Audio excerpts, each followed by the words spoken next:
Hello and welcome to TANKFEST Online 2022. I'm Richard Cutland from World of Tanks and former tank commander for the best armoured regiment in the world, of course, the Royal Tank Regiment.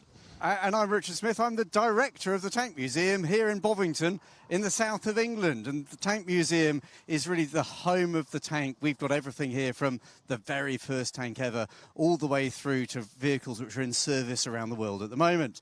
And you are lucky enough that you have tuned in to TANKFEST 2022, and TANKFEST is the day where we roll out the historic fleet for the world to see, and you can come and see the world's best and most impressive display of historic moving vehicles. And it's also for us here at the Tank Museum, where we're a registered charity, and Tank Museum is our biggest fundraising event of the year, where we generate the income that gives us the chance to keep these historic vehicles running for everybody's benefit in the future. So during the course of today's stream, if you want to support the Tank Museum's work, then feel free to help support us on Tiltify.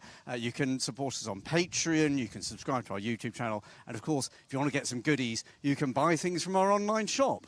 And also, don't forget, of course, for you watching on Twitch, to ensure that you've got your Twitch drops enabled, because there are some chances to win some fantastic goodies, such as a Type 59 Gold and a whole lot more.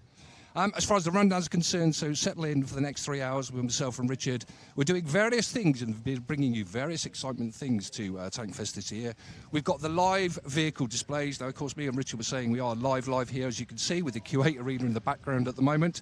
So we're hoping, A, that everything runs as to plan as far as the vehicles are concerned, and of course that the weather holds out for us as well.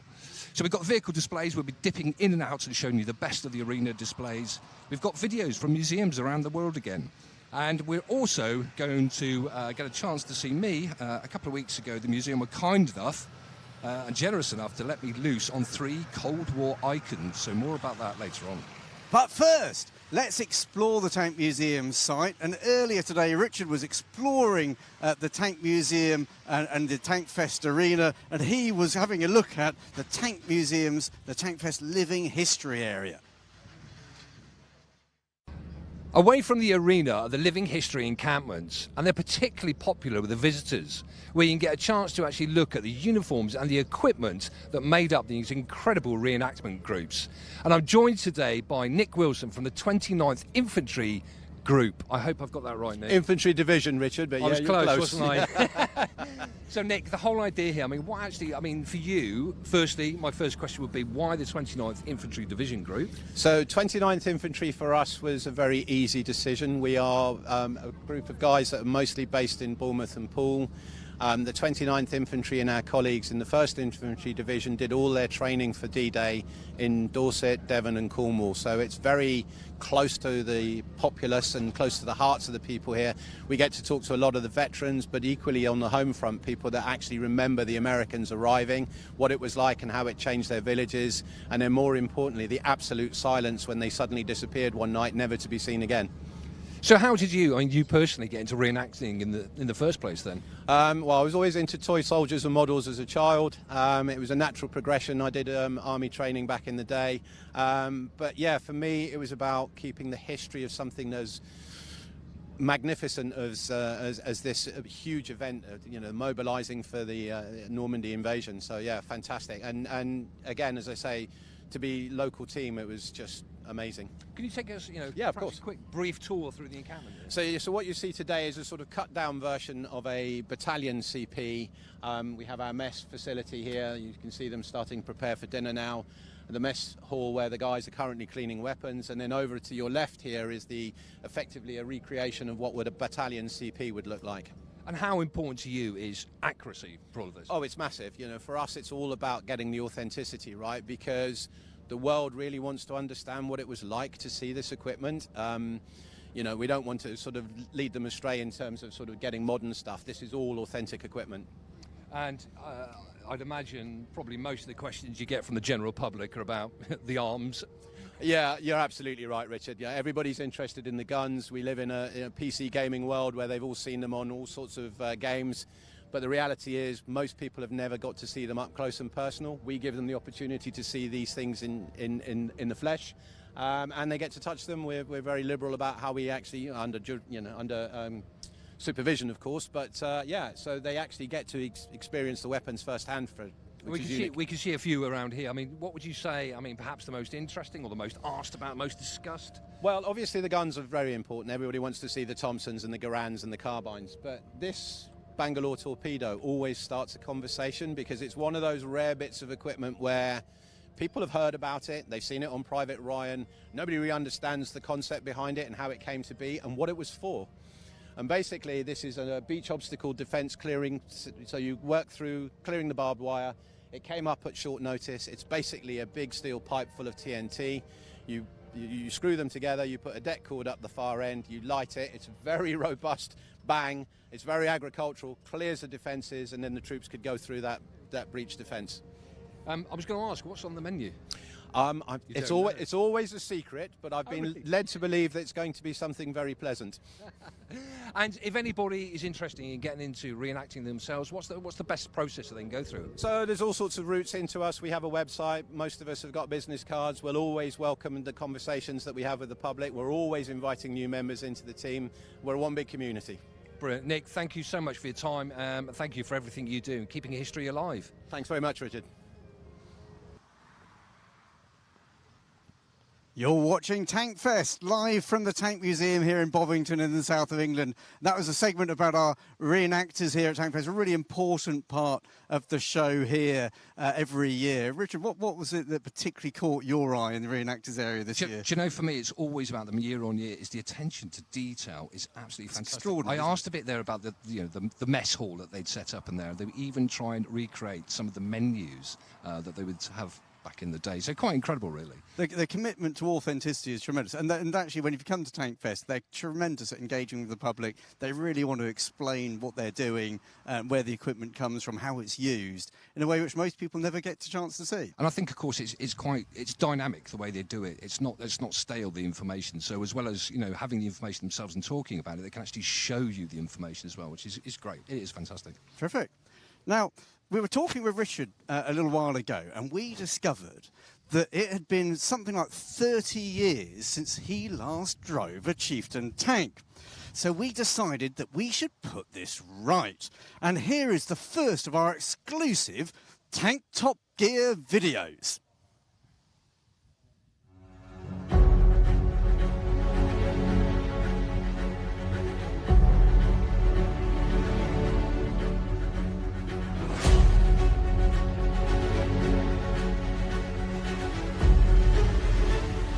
This is the mighty British Chieftain tank, a tank I'm very familiar with. Weighing 55 tons, it has a top speed of 28 miles per hour and a range of 310 miles.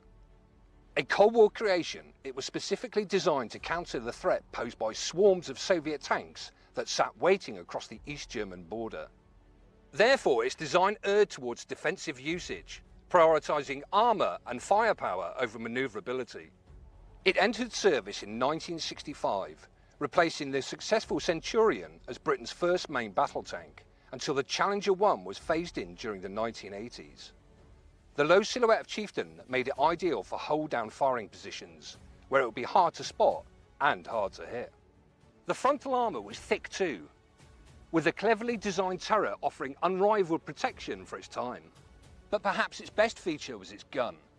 The Royal Ordnance L11A5, 120mm of deadly firepower and accuracy. In fact, it was so good, it was used on Challenger 1. And it was whilst mounted on the Challenger 1 that this gun would scoop the record for the longest tank kill, when, in 1991, an Iraqi tank was knocked out from a range of over 3 miles. It's a record that still stands to this day. Inside, the crew of 4 enjoyed some protection from NBC attack, inside a pressurised crew compartment, whilst happily brewing tea using the famous boiling vessel. With all these impressive design features, some would say that the Chieftain tank was, in its time, the best tank in the world. And its crew would probably agree, as long as it broke down in a good firing position. The Achilles heel for the Chieftain can be found beneath the back decks, in the shape of the L60 multi-fuel engine. This was a nature requirement that only the Brits seemed to adhere to, and in short, turned out to be a massive overcomplication that compromised performance. And, as a result, tank crewmen like me found themselves spending far too much time on the tank part repairing them. But what's it like to drive?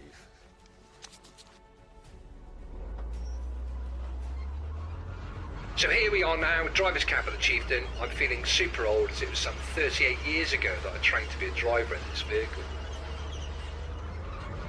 Start up, I'm amazed I can actually remember the correct sequence to start up, i.e. GUE, up, online, ensuring the green light's there to make sure it's charging, and then the main engine on. You'll notice the gun is clamped over the back decks at the moment. This is just because there's a fault in the gun control equipment. Driver's position, super comfy, many nights spent sleeping in here in the past. I'm fully opened up at the moment, but there is the ability to drop the seat, fully reclined position, close the hatch, and then just rely on the driver's periscope to be able to see. Controls are straightforward. I'm changing gear with my left foot using the gearbox controller pedal, pulling off in second. There is 6 gears in total, but to be honest, looking at the size of this track, I think I'll be lucky to even get into 5th. Oops, gear changes not the best there. My crew would not be particularly happy. I'm certainly out of practice. But the steering levers on this particular vehicle, it's good. The steering levers are good, responsive, and you know, it's Chieftain. It's about as smooth as you're going to get for a ride. I feel like I'm 18 again. Though much maligned for its reliability, I still have a lot of affection for the Chieftain. And besides all that, it was a genuinely ambitious concept that pushed the limits of technology. Sadly, the engine pushed them just a bit too far, and that's what prevented this tank from achieving the export success that its forerunner, the Centurion, did. That's why just 1,800 were built, half serving with the British Army, and the remainder sold to Kuwait, Jordan, Oman and Iran, who still operate them today.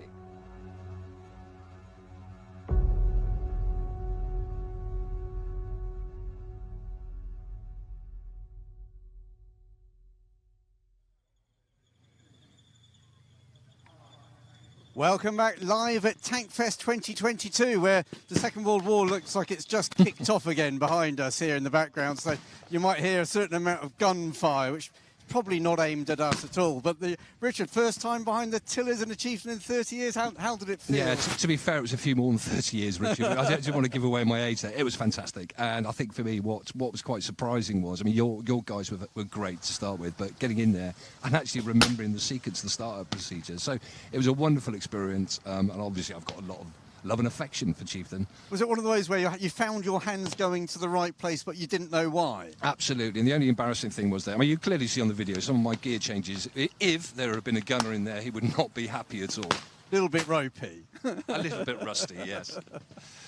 As you can see there, of course, at the moment, you can hear, as Richard said, the bangs and the whirs. The Axis and Allied forces are squaring off to each other in there. I don't think there's any prizes for who's going to win. To be honest, the Germans got a pretty bad track record at TANKFEST. We always take the line, if the Germans want to win at TANKFEST, they can organise their own event. And also there, of course, don't forget there to have your Twitch. If you're watching on Twitch, have your Twitch drops enabled. And also don't forget the mega sale of World of Tanks. We've got 23 fantastic premium shop bundles with discounts up to 40%. So all the details are there and the links are in the description. And don't forget as well, you can support the Tank Museum too. You can donate through Tiltify, or you can make a donation through the Super Chat, which sounds fantastic, on YouTube. Now we're going to move on from the battle here, and one of the things we normally have at TANKFEST every year is we get guest vehicles from around the world as our fellow museums bring vehicles to show off. This year it's not been possible because of the travel restrictions that were involved in COVID recently, and we were unable to plan them in. However, we have been able to try and bring them in different ways. So what we did was we actually asked all the museums, if, of course, these travel restrictions weren't in place, what is it from your museum that you would love to bring to TANKFEST? And our first guests are going to be our friends in the Arsenal Museum in Sweden, and they're going to show off what they've got. Welcome to the land of weird designs. Here we are at the Swedish Tank Museum, and I will show you a vehicle that we would like to take to TANKFEST. This is the Landsberg L30 Welcome Track vehicle from 1931, the only existing example in the world.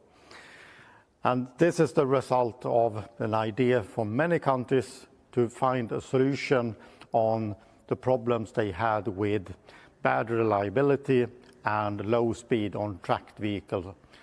And this is designed that Landsberg, who was becoming a leading company in tank design during the 1920s, they came up with this idea with a combination of wheels and tracks. A fantastic vehicle.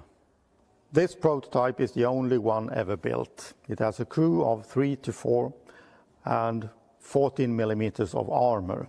It was supposed to be armed with a 37 millimeter or 47 millimeter main gun. It has a weight of 11.5 tons, and the engine at the rear is a Maybach V12 petrol engine, 8 liters and 150 horsepower. With the tracks, it had a pretty good cross-country performance at a speed of 35 kilometers an hour, and in only 20 seconds it could change from tracks to wheels, and with a top speed at 75 to 80 kilometers an hour, it could travel long distances at high speed. On the inside there is a driver at the front, and at the rear there is a rear driver's position for reversing the vehicle. How cool is that? But the driver's position is the result of a designer that got a bit carried away. It is as complicated as it can be, with 14 levers and pedals and 1 steering wheel. How cool would it be to take this vehicle to TANKFEST and see it running? In our collection we have a lot of interesting and unique vehicles. If you would like to explore the collection, please have a look at our Facebook, YouTube and Instagram. See you out there.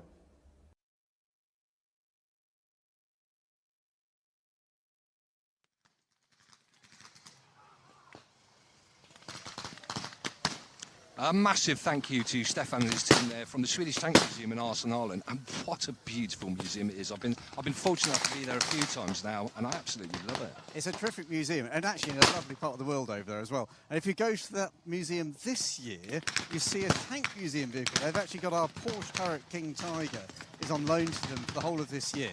So if you're living in Sweden and you want the chance to see some really rare German Second World War armour, the Porsche Turret King Tiger is the only one in the world. Just behind us, a German's just been hit behind us. The battle's in full flow, as you can probably hear. The Germans are taking a bit of a pacing, to be honest. I think they're an armoured car and a couple of half tracks down, anti-tank going out of action. It's all looking a bit bleak. There's a Hetzer which is just retreating next to me. It's all kicking off, as it tends to at TANKFEST, especially when you're here live in Bovington. And again, just if you want to be able to support our work here, do look up Filterify and check out the Tank Museum there if you want to support us that way. And also, don't forget, of course, the TANKFEST Mega Sale 2022. Details on the portal, or again, make sure that you're checking out those Twitch drops. And so the battle continues to rage behind. I think the Americans are making some quite good progress. The 29th Division, who we saw earlier, are currently launching their final assault by the looks of it. We're going to cut away in a second to carry on exploring the Tank Museum's TANKFEST event. So the event isn't just what's going on in the arena. There's all sorts of activities around us. We had a chance earlier, as we saw Richard was exploring the living history area. But there's many more things than that. And actually, next up, Richard's going to be exploring the tank part, which is kind of the beating soul of the TANKFEST event, where the tank crews are laid up, the volunteers who make TANKFEST work, do their work. And Richard's going to be exploring that on our next video now. I'm here now on the Vehicle Tank Park, where the guests of TANKFEST actually form up prior to going onto the arena. It's a great place for visitors to go, not only, of course, to see the vehicles, but also meet the stars of the show, the crews of the vehicles. And one of those stars, do you like that, Frank? Thank you. I'm with here at the moment. It's Mr. Frank Wood from Eden Camp. Hi, Rich. How are you? Very well, thank you. And thank you so much for coming down, Frank. Frank, firstly, kick us off with a bit more about Eden Camp. Yeah, no problem. Eden Camp's a World War II museum based up in North Yorkshire. We are basically the original buildings that were up in 1942 that housed a population of German prisoners of war. Basically, the buildings have survived. We now look after those. That's our primary kind of goal. And we house our museum in those buildings. And we also have a vehicle collection. The vehicle collection includes our wonderful M50 Sherman. And good plug, eh? I did all right there, didn't I? Yeah, certainly good. And it's become quite famous today, certainly, as the blue one, because we've restored it as the Lebanese SLA, the Southern Lebanese Army Blue. And that basically was its last military incarnation. So we've got the history all the way from 1942 to 1982. How was your trip down, Frank? It was all right, yeah. It wasn't too bad. It was an early start. We've been very lucky in that the Tank Museum organised the transport with a low loader, and we sent a brilliant team up to collect our Sherman, and they transported it wonderfully safely. As you can see, it's here, so it's all right. It ends well, all right, doesn't it? So let's have a little wander around the tank park. I mean, for you, anything particularly, obviously yours is the best, of course, you'd say, but anything that particularly sticks in your mind? Yeah, well, yeah, the tank park's great because there's so much to pick from it. Though it's a massive gathering of vehicles from all different types and all different forces, which for me is brilliant. But my particular favourite this year is the M4A4, which we've ended up being parked next to, which is really good because our Sherman as a standard back in 1942 was an M4A4. So it's been great to be able to directly compare it and look at the add-ons and the cuts and all the rest of it that have been made to make our vehicle into an M50. Do you find it? I mean, as a crew, it must be really interesting that some of the questions that the general public come and ask you. Yeah, interesting's a word for it. We do get, so I pride myself on a little bit of research. I enjoy that side of things, and we do get some brilliant questions, I have to say. And yesterday I was speaking to a guide in the Tank Museum who had questions I didn't know the answers to, and he was helping me learn. So that's been brilliant. I think it's always important to remain humble and be open to learning from other people and speak. And again, that's happened at TANKFEST because I've met a guy who basically had a different knowledge to me, and between us we've cobbled something together. So it's been. It turns out our Sherman might have had a wading kit on it, which is again wartime and British and a really nice part of our story. And why do you think, I mean, the importance of TANKFEST, your personal opinion, why is it so important for people to come down here? And why do you think it's so popular? I think, so I'm going to use an Eden Camp tagline to describe this. I'm going to use our little bitty, which is the sights, the sounds and the smells of World War II. And that's what we try to show people and talk to people about. And I think TANKFEST absolutely evokes the same emotion and sensations here and there. So you certainly see them, you can certainly hear them, and they certainly smell. So I think probably that whole thing is really what we're talking about. And I think as long as we can use that as museum and as owners to speak about the history and side of things and help people understand why, where and what happened or could happen, I think probably that's a great thing, isn't it? And as a vehicle owner, what's your biggest concern? So I don't really have any concerns, I have to say. We're fairly easy and breezy today. Breakdowns, of course, are something that will be present on everyone here. Everyone will be thinking about it. For me, I think breakdowns are breakdowns. It can happen in modern cars, can't it? It can happen if it was brand new or not. And I think really we've just got to remember that they are tanks, they're living, breathing things, and we want to show you them. So come and learn about them, and we'll tell you how we're fixing it if it breaks. Same difference in it. Brilliant. Thank you so much, Frank. Hope you have a great TANKFEST and good luck with everything. No problem. Thank you.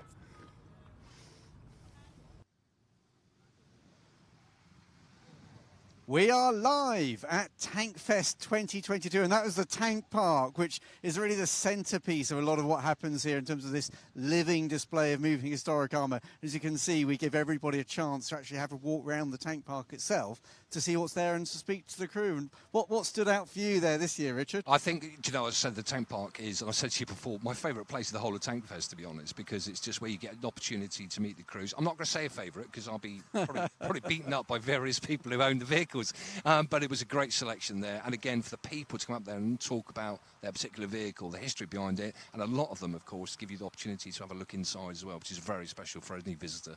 And as you've experienced yourself, the driving a vehicle in real life, hearing it and seeing it is completely different from anything else you can possibly experience. Oh, absolutely. You just can't, no matter how much you read about it, no matter how much research you do, nothing compares to seeing the vehicle drive around your arena or indeed just jumping into the turret and the smell of the oil. Absolutely. And on the subject of driving vehicles, we saw earlier that Richard still got it behind the Attilas of a Chieftain, but we decided we weren't going to leave it there. And instead of just on the Chieftain, we thought we'd give him a go of Leopard 1 for our next episode of Tank Top Gear.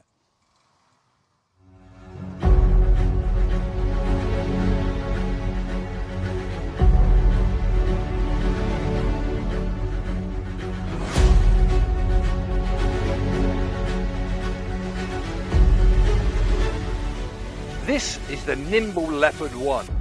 It's German, although this particular one was used by the Canadian Armed Forces. Weighing a relatively light 40 tons, it has an impressive top speed of 40 miles per hour and a range of 370 miles. This was West Germany's first foray into tank production since the war. And it turned out to be a roaring success, exemplifying the quality of German engineering. Porsche was involved in the design, and it's named after a big cat. But that's where the similarities to its World War II predecessors end. Because when you compare the Leopard to the Tigers, you'll see just how far German doctrine has shifted since their defeat to the Allies. Mobility was now the priority, ahead of armour and firepower. In so many ways, Leopard is the opposite of its contemporary and competitor, the British Chieftain. Leopard entered service with the German Army in 1965, serving until 2003 when it was replaced in German service by Leopard 2. It was developed around a version of the British L7 105mm rifled gun, the same gun that was used on the successful Centurion tank. But it is lightly armoured. At its thickest, it's 280mm thinner than the Chieftain. As a result, the crews would rely on speed and stealth to avoid enemy fire, which is a perfectly sound strategy if you've got an engine that actually works, and this one does. This engine is far more reliable and easier to maintain. So whilst blokes like me were sweating over the Chieftain on the tank park, our NATO friends were already getting the beers in. It also proved to be a tank that could be upgraded without compromising its performance, with a succession of upgrades to the armour, communications and the systems controlling the gun. As popular as it was with its crews, it was never seriously tested in combat. As a tank crewman myself, I would wonder how the reliance on mobility to get you out of trouble would have fared in defensive combat situations. Even so, Leopard 1 is a neat tank. But how does it perform on the track?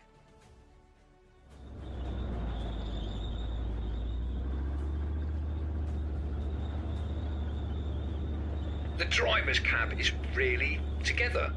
And what I mean by that is that the startup procedure is straightforward, the controls are simple, and the driving position is absolutely fantastic.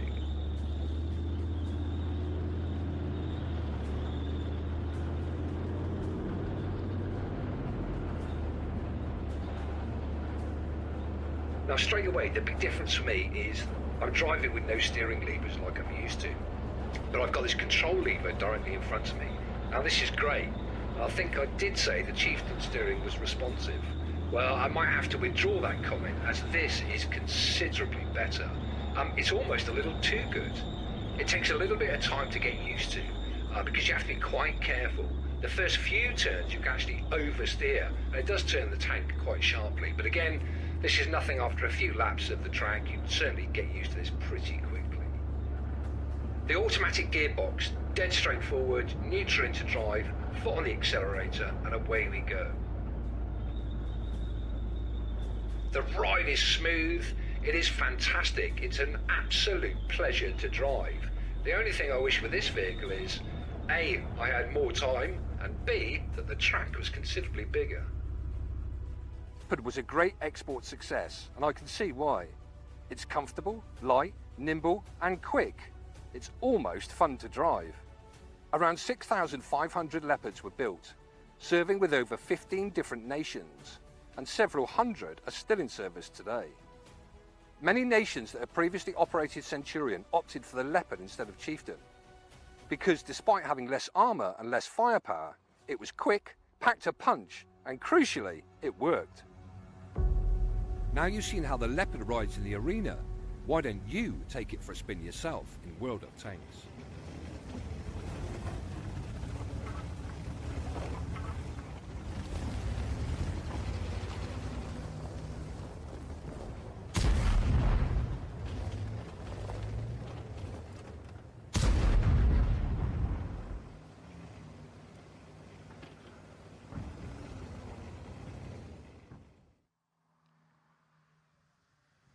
Welcome back live to here at the Tank Museum in the south of England in Bovington, and we're here at TANKFEST 2022. Richard, Leopard 1, how does that compare to Chieftain then? Well, I've just listened back to that, of course, and I thought I sounded a bit over-enthusiastic with Leopard 1, didn't I? So it's a bit embarrassing. Feeling disloyal? No, I was feeling slightly disloyal. I have to say, though, what a fantastic vehicle. I mean, it really was. The simplicity, the ride, the acceleration. As I said at the end there about the size of the track, I just wish you had a much bigger arena so you could really open it up. Joyous. They do have a lot of oomph, don't they? They do. I mean, it's I said I can't be disloyal to Chieftain. It'd be impossible. But of course, driving that straight after you drove a Chieftain was a marked difference.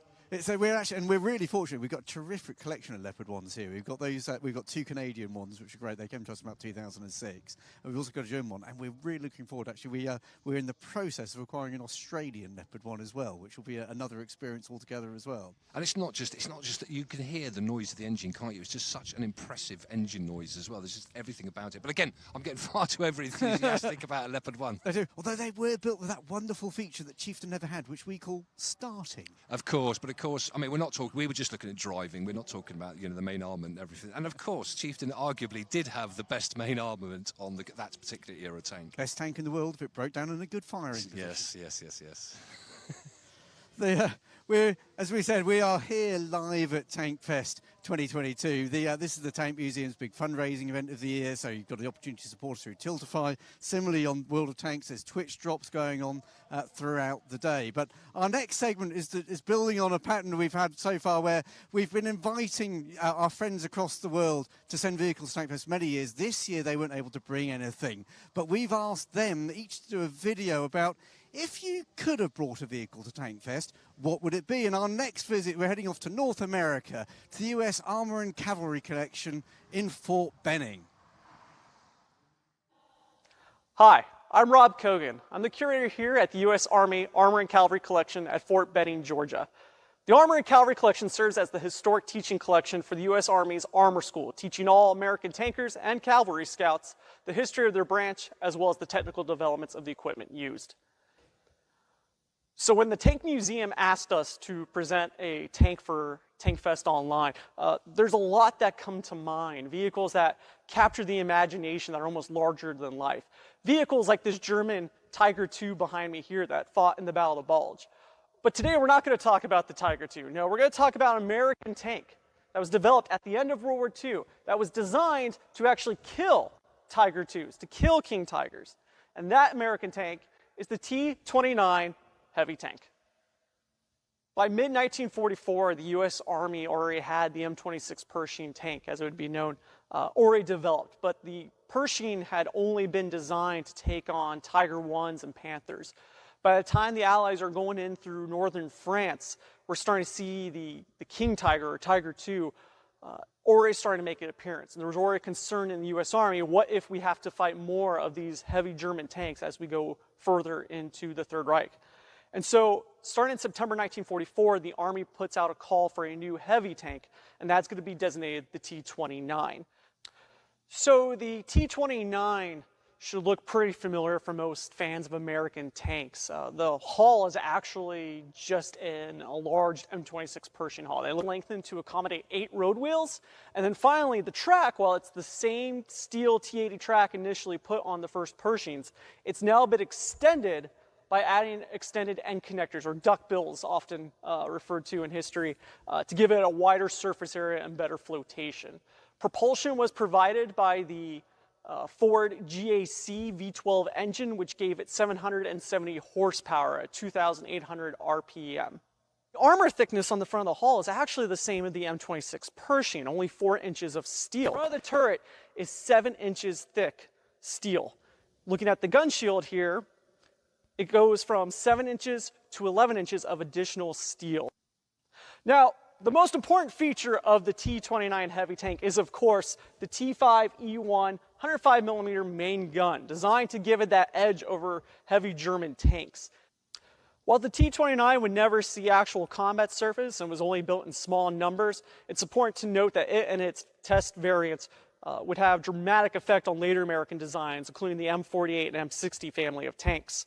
If you'd like to know more about what we're doing here at the U.S. Army Armor and Cavalry Collection, Please follow us on social media on Facebook, Twitter, and Instagram.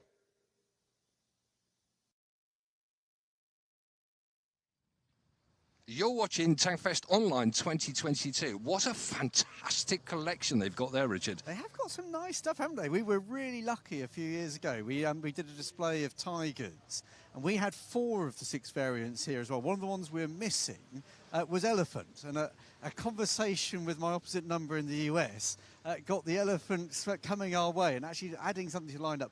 It was superb. It's actually a very generous loan by them. We had it here for about 2 years altogether. And I've never been to see this collection, unfortunately. Have you? It's got to be on the travel list. Definitely on the travel list. They've got some cracking stuff over there, and I think actually everyone who watches this stream today will get some really good holiday ideas. And you're watching at the moment, you may be able to see, perhaps in the background there, we've just got some of the vehicles, some of the D-Day vehicles, so the US and the Allied vehicles forming up there. And this was all part of Armour and the Embarkation Parade, which was actually on last weekend, Richard, wasn't it? Yeah, it was last weekend. Armour and Embarkation. So it's a really paying a tribute to, the some 140,000 vehicles and 500,000 men that took part in that D-Day operation. And many of those men actually stayed here in Dorset before they went off to fight in Normandy, and there's a real connection between people here in Dorset and particularly the US Army, who a lot of their people who left from here weren't able to come back home afterwards. Don't forget, of course, to support the museum through the various means there, Patreon, Tiltify, etc. Do not forget to check out the World of Tanks portal as far as the TANKFEST 2022 Mega Fest is concerned there. But next up, we're going to carry on exploring the TANKFEST site. TANKFEST, as I said earlier, isn't just about what's happening on the arena. There's the museum itself. We've seen the tank park. There's the all sorts of things to explore and find out when you come here. And earlier on today, we saw Richard disappearing off with his wallet. And I'm wondering where he went to go next. Now, there are plenty of places at TANKFEST to spend your money, and I like nothing more than a good bargain. Now, of course, I'm here with a man at the moment who knows more than most about picking up a good deal. It's Mr. Bruce Crumpton, of course, from Combat Dealers. Lovely to see you again. I've got to be honest here. Wonderful to be here. The fact they crossed me between Del Boy and Dale Winters means I like a good deal. But for anybody spending the day here, there are fantastic pickings. Listen, I love coming here. You know, I come every year. I'm a big supporter of the Tank Museum. Every year there's something different to see, somebody different to talk to. I've been asked to give a bit of a talk today, which I'm over the moon about. But it's nice to see you as well. I'll be able to get that tenner back you owe me. Now, Bruce, I do believe we were talking before. We were saying, Armatech, the models, you've got a bit of a story about Armatech. So, with Armatech, years ago, I've actually got one of their Hetzer models. And when they were first doing the Hetzer model, must be 10 years ago now, they actually came up to our house, and he's got one here. What they did was, they actually took the sounds off of our running Hetzer, which was really cool. But again, now what they're producing, everything. I mean, I've got to be honest here, I'm half thinking of getting rid of all my stuff and going to this stuff. It's a lot cheaper to run and a lot better. But look at the beauty and the quality of these models. I mean, the Berg Panther, as you know, we finished a Panther ourselves last year.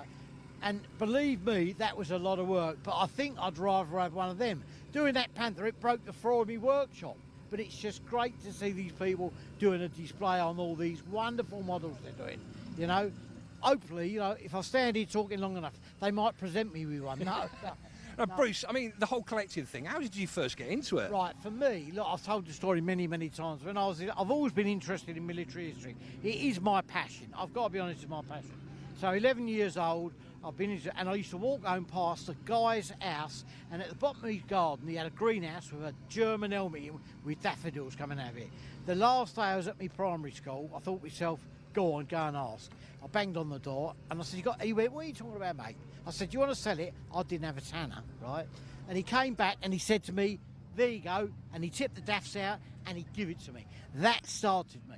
Now, from there, obviously, this passion, and okay, Second World War vehicles that we restore, wonderful, and I love to see these wonderful displays, but I'm interested in all aspects of history. Some of the kit they've got here from the First World War is superb. some of the stuff, more recent conflicts. You know, we mustn't forget about those guys, you know, that fought in Afghanistan, Iraq and everywhere else. They've just got a wonderful display of everything you could possibly want to see across the board here with every type of tank. I mean, I'm just looking there. Look at the arrangements there that they've got, the displays they've got. There's something for everybody here. There really is. Now, in your collection, have you got a favourite?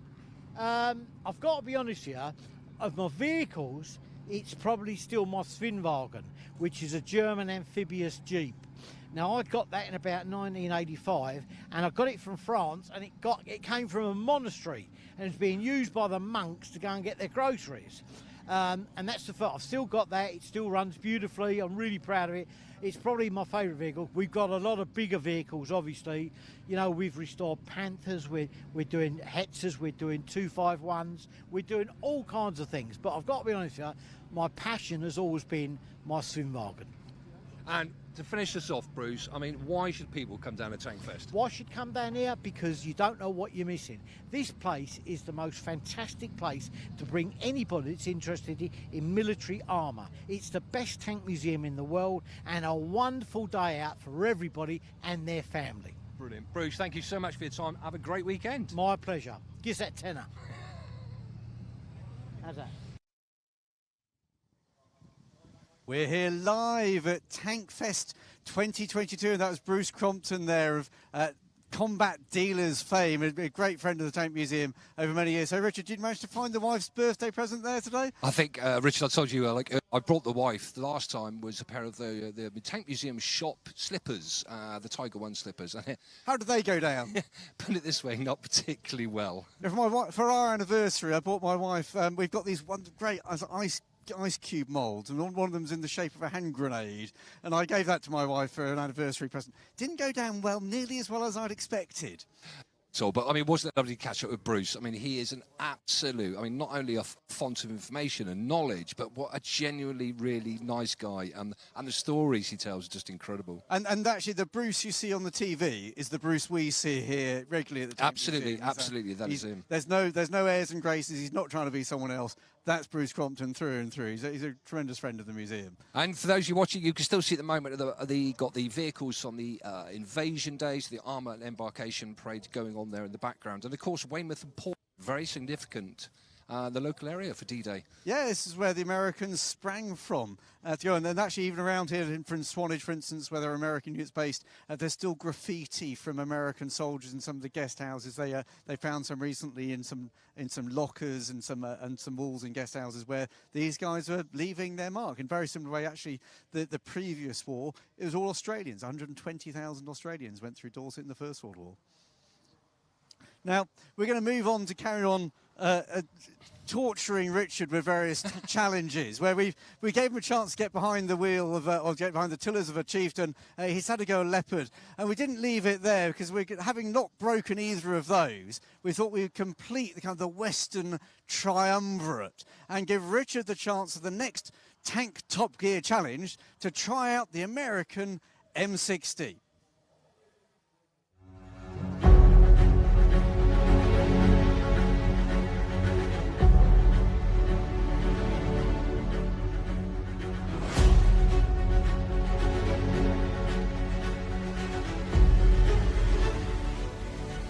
This is the M60. It's big, it's noisy, and it's brash. It has to be American. Weighing 47 tons, it's a top speed of 30 miles per hour and a range of 300 miles. And like other successful American tanks, it's so utilitarian and competent, so functional, that it's almost, well, a bit boring. The M60 does exactly what it says on the tin, but it lacks the experimental quirks of its British and German Cold War contemporaries.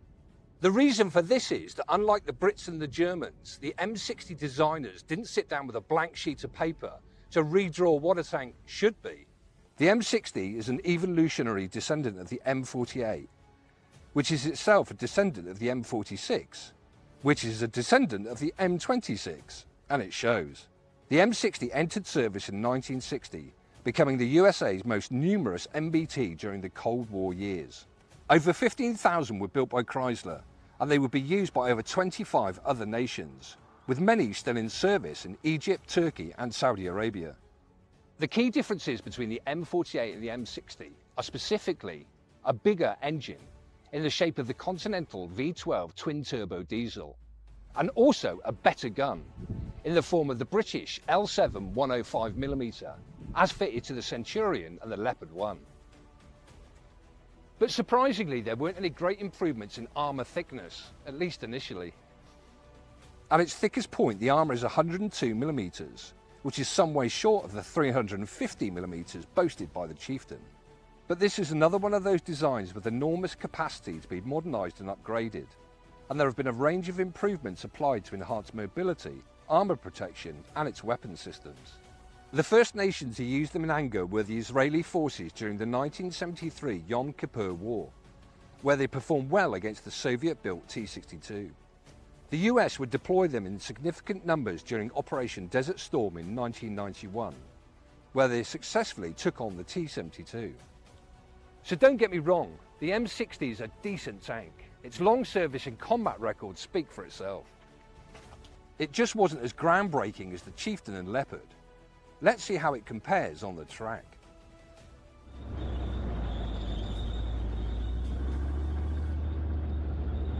M60 first impressions, well, the starter procedure is particularly simple and straightforward, certainly the best of the three.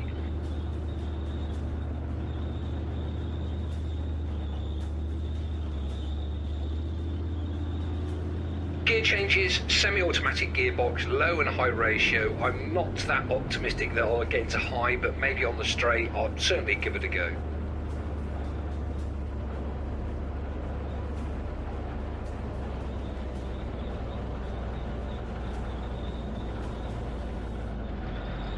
The steering is very, very different to any other tank that I've driven before. You have to be really light on the steering, and there is a real tendency to overcorrect until you're used to it.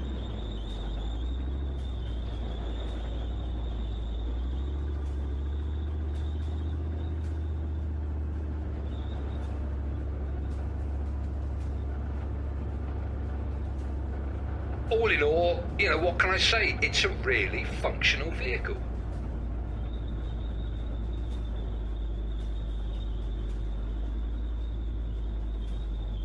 Even though the M60 remains in service around the world, its time was up with the introduction of the US's own step-change design, the M1 Abrams.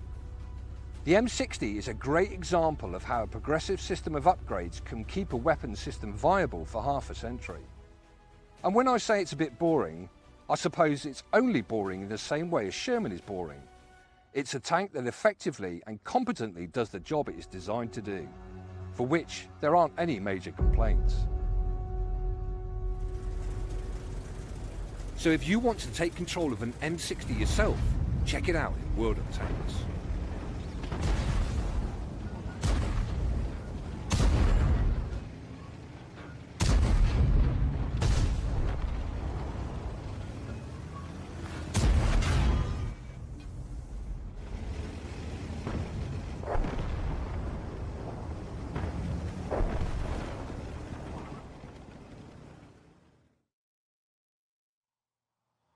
Welcome back live to TANKFEST 2022. So, Richard, the three kind of classic Cold War Western vehicles, how do you rank them then? Well, this is, I mean, it's hard to rank them as far as, let's just talk about the driving experience, but perhaps we'll leave sort of main armaments apart from that. I mean, I have to say there that talking about the M60 was an absolute delight, as I said. I mean, I did say it's a functional vehicle, but there's nothing wrong with that. You know, it absolutely does what it says on the tin. I would have to say pure driving, all right, I mean, I'm going to have to admit Leopard 1. It just had it in the bag there. For the other two, I'm not going to make any comment because, of course, I want to say M60 is 2 and Chieftain 3, but I'm not going to. But deep down, the one you would take home to introduce to your mum would be Chieftain. Absolutely, of course. Yeah, of course. Naturally. That almost goes without saying. So we're here live at TANKFEST 2022. You can see the display carrying on behind us, and it's not long before we're going to cut over to our main Second World War display live from the arena here. But in the meantime, we're going to carry on exploring TANKFEST. And Richard's been carrying on, he's been looking around to see what's out there. A few minutes away ago, he was exploring and having a look in the inside of the Tank Museum's workshop with one of our trustees and volunteers. I'm now in the workshops of the Tank Museum. Now, the Tank Museum relies heavily on the volunteers, and they are incredible people who give up their time and effort to come here and help on the vehicles. Now, one of these volunteers, who perhaps is maybe a bit more than a volunteer, he's also a trustee and also a vehicle owner, is William Bannister. Hello there, nice to meet you again. You too, William. How has your TANKFest been so far? It's been good. I've had a bit of fun this morning playing out with the vehicles, and then I had to do my trustee thing, put my jacket and tie on and look respectable, and then back down in the workshops and helping the guys. So how long have you been volunteering at the museum for now? About 15 years. I was introduced to the museum, or reintroduced about 15 years ago by a friend of mine who used to be in the RTR, and came down here, decided that if you're going to support a charity, you might as well do something you're interested in. So came down here and started volunteering every month. And at that time it was a bit difficult because I was commuting from Scotland. So got on a plane, literally managed to do that for many years.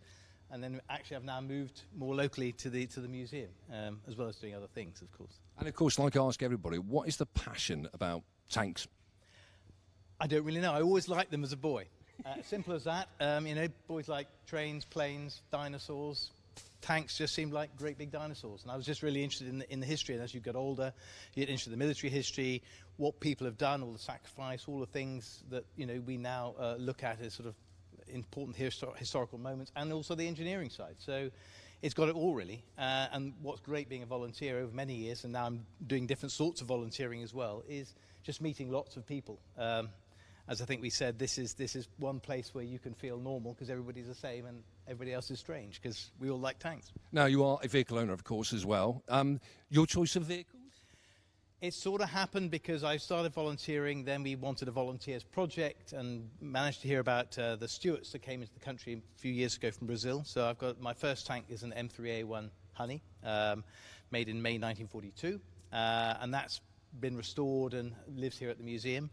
And then after that, we sort of slightly got carried away. And my motivation has been, as being able to help as a vehicle owner, is to try and secure vehicles that might be lost and the museum can't buy. And maybe if I can help and pay some restoration and running of them, we've got something that runs here which is otherwise not running. So we may have an example in the museum, but actually not a working example. So that's what we try and do. I've always been fascinated with the restoration of vehicles. I mean, for you and your vehicles, was there a particular part that you can get hold of? Was there a particular something which was really painful and you thought at one stage? You see the pain on my face. There's a lot of stuff that we actually find difficult to get hold of. It just depends on the vehicle, because actually something like the Stuart, there were quite a lot of parts around. It was in quite good condition, but again, you're sourcing certain bits from America and other places. We just finished a restoration of an M24 Chaffee, and that again we had sourcing parts from America, various trips to Holland, bits from Belgium, and that in some respects was slightly easier because that vehicle's been in service longer with NATO armies. And then the Sherman, which is the M4A4, which hopefully will be running well today, is the hardest of all because there are no multi-banks, only 3 multi-banks running in the world. So that's a really hard engine to find bits for, or anything, frankly. Is there a dream vehicle you would love to own yourself, perhaps, one day? I don't really know, actually. As I say, the motivation is to get stuff that we can run here that otherwise are in the collection but not running. So that's the fun of it. So I don't really know. I've got a couple on my bucket list, but I won't tell you. I've got one in the pipeline. I've got one in the pipeline. William, thank you so much for taking the time out to us. Final thing there. Why should people come to TANKFest? Because it's great fun. As I said, you can come here. If you like tanks, you're the person who's normal. Everybody else outside isn't. And I think you can meet everybody, see a lot of real kit, and it's the biggest movement of historic armour in the world. Can't beat that. Brilliant. Thank you so much, William. Pleasure.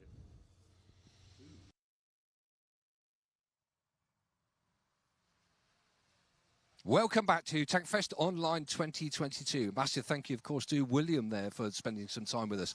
And I think what it does is highlight the significance and, of course, the critical importance of the volunteers to the museum, Richard. Yeah, like many museums, we rely heavily on volunteers to really do what we do as an organisation. So here at TANKFEST, basically, they're all out helping us. So we've got about 40, 50 guys helping us out over in the workshops, of which William's one of them here today. I think I saw him at the top of a Chaffee earlier.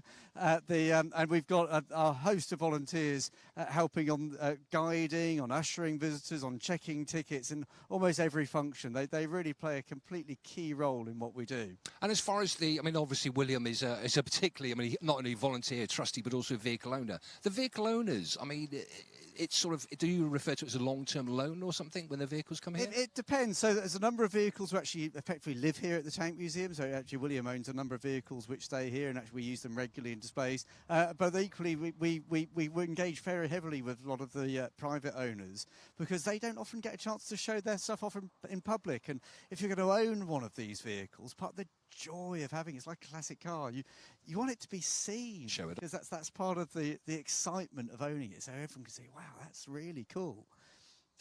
And don't forget, of course, that to make sure Twitch drops there, you're keeping an eye on that. And also TANKFEST, the 2022 mega sale on the World of Tanks portal.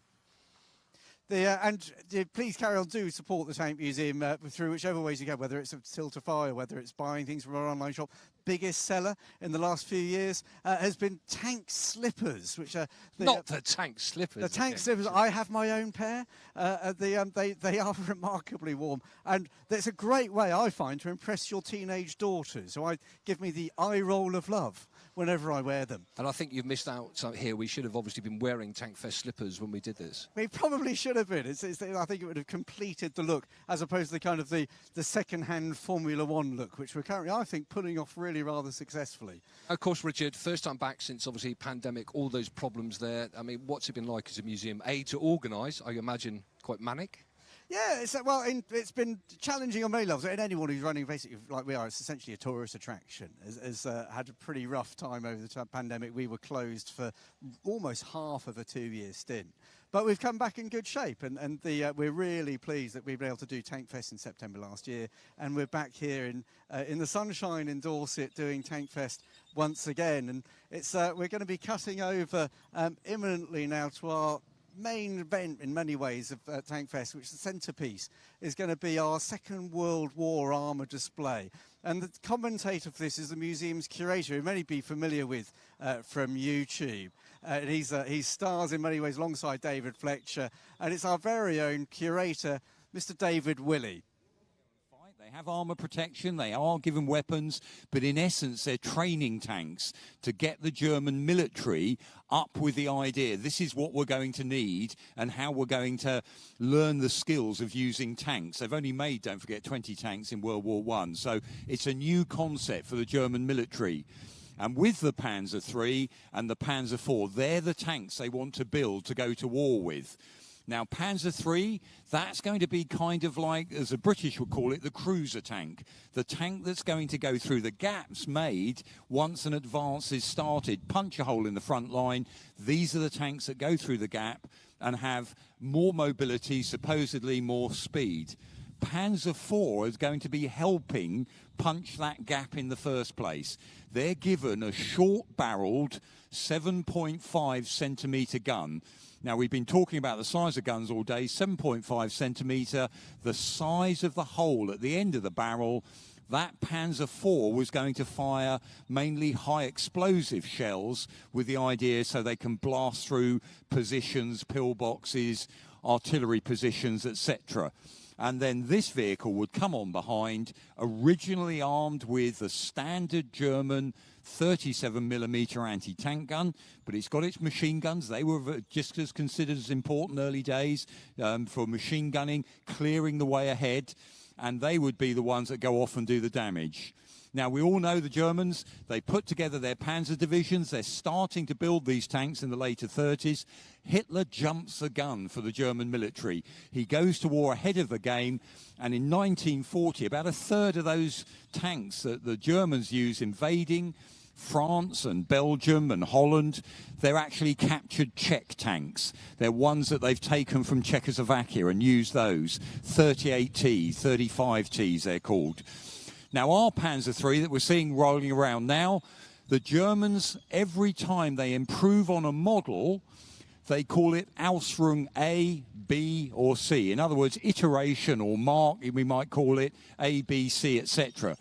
This has got down to Model L. and it's got a bigger gun. It's now got a 5 centimetre gun or 50mm gun. That's the anti-tank gun. We've seen it earlier being towed around the place behind that truck. They've put that on the vehicle, and they've added extra armour. We've now up to 5 centimetres of frontal armour on this vehicle. And as it parks up, you can see there's an extra piece bolted on the front to give it more protection, because by the time this tank is starting to see action, the British have now come up with their 6-pounder anti-tank gun, which has got more penetration than the earlier 2-pounder one. Really confusing, isn't it? Because the British start calling their gun size by the weight of solid shot fired, not by the size of the hole in the barrel, although we change that as the war goes on. Now, this vehicle, because it was going to North Africa, it's actually got additions to it. So they call this tropen, tropicalized. And they have extra filters so that the air is cleaned before it gets into the engine. Otherwise, all that dusty, sandy air of the desert will wear out your engine too quickly. Our Tiger has a similar arrangement. Tiger 131, because it was heading off to North Africa, they put extra what they call FIFO air filters on the back of it. Now, this vehicle, we know, was sent out to North Africa in April of 1942. It goes to the 8th Panzer Division. We think it was captured at the Battle of Alam Halfa. It's basically Rommel's last gasp push against the British positions before Alamein and Montgomery. He's taken a grip, as he would use it, of the 8th Army. He refuses to let them go and attack or leave their positions. Let the Germans blunt their attack on our own anti-tank defences and our new Sherman and Grant tanks that we've got out there. So this is captured then. You can actually see battle damage on it. One of those front sprockets has got a nice big hole from some shell firing. It was brought back to Britain. We have photographs of it being debombed out in Benghazi after its capture, taking all the ammunition out, so it was safe to transport back to Britain. And it goes up just off the M3 motorway, a place called Churchill. That's where they did all the analysis in World War II, captured vehicles, so we could learn what's the best way of defeating it, any good ideas we can nick for our own tank design, etc. And then in 1951, this tank comes down to the Tank Museum, where it's become, well, a regular runner here pretty much ever since it came here. And it's now back in those original colours done by the workshops, Dunkelgelb, this sandy-looking colour that the Germans paint, not just for North Africa, but they paint most of their vehicles from about 1943 onwards in this look, and sometimes camouflage to the top. Now, 2 more relatively early war tanks. We've got a lovely vehicle on loan to us. Sometime soon, maybe in the next year or so, it's going to go back to Japan, where it was made, followed up behind it by the Stuart tank, the M3, or the British would call it a Stuart, the Americans the M3 light tank. Going to start with the Japanese tank first of all. It's called a Hargo, or a Type 95. And in the early 1930s, the Japanese, they've built a big heavy tank. They've imported a couple of tanks from Britain. They like the idea of the tank, but they want something faster. So the cavalry is saying, come on, if we're going to go ahead, or we've got lorried infantry, we can go about 25 miles, even 30, we're going to need a tank that can keep up. So a Japanese designer called Tommy O'Hara, that's his real name, not an Irish comedian, Tommy O'Hara, he comes up with this design. He comes up with a new bell crank suspension system. You'll see it rocking away there. Used to make the crew sick, so they add an extra bar between those 2 suspension systems. You can see front and back to try and lessen the rocking motion of the vehicle. It's got relatively thin armour for the time, and it's got a 37mm gun, which when this was first being produced, they start making them in 1935, that's not a bad gun to have on a tank. It fires armour-piercing or high-explosive rounds together. Now, the problem with it, it's quite cramped. You've got a 3-man crew, 2 in the hull, driver and another gunner there, and you've got the commander on his own up in the turret. And in the back, because of one of those British tanks the Japanese had imported, in the back of the vehicle, there's actually a Mitsubishi diesel engine. The Japanese like the idea of diesel because it's harder to actually set on fire than petrol, and they've had this bad experience with a petrol engine. So a diesel engine to try and lessen the risk of fire. This vehicle has very little opposition up to 1939 when it's being used in countries. Japan's advance into China. It only in 1939 at a place called Khalkhin Gol does this tank meet Russian tanks under Marshal Zhukov. And by that, the Japanese military get a bloody nose. For the first time, they have met a force that's as strong, if not stronger, and better led than them. And that stops the Japanese from actually taking on the Russians at all. And of course, then later in the war, this tank seems to be outclassed when it starts meeting American tanks in the Pacific. But Japan's aim early on in the war, it's really about naval power to get its influence around the Pacific. Tanks are very secondary to the Japanese.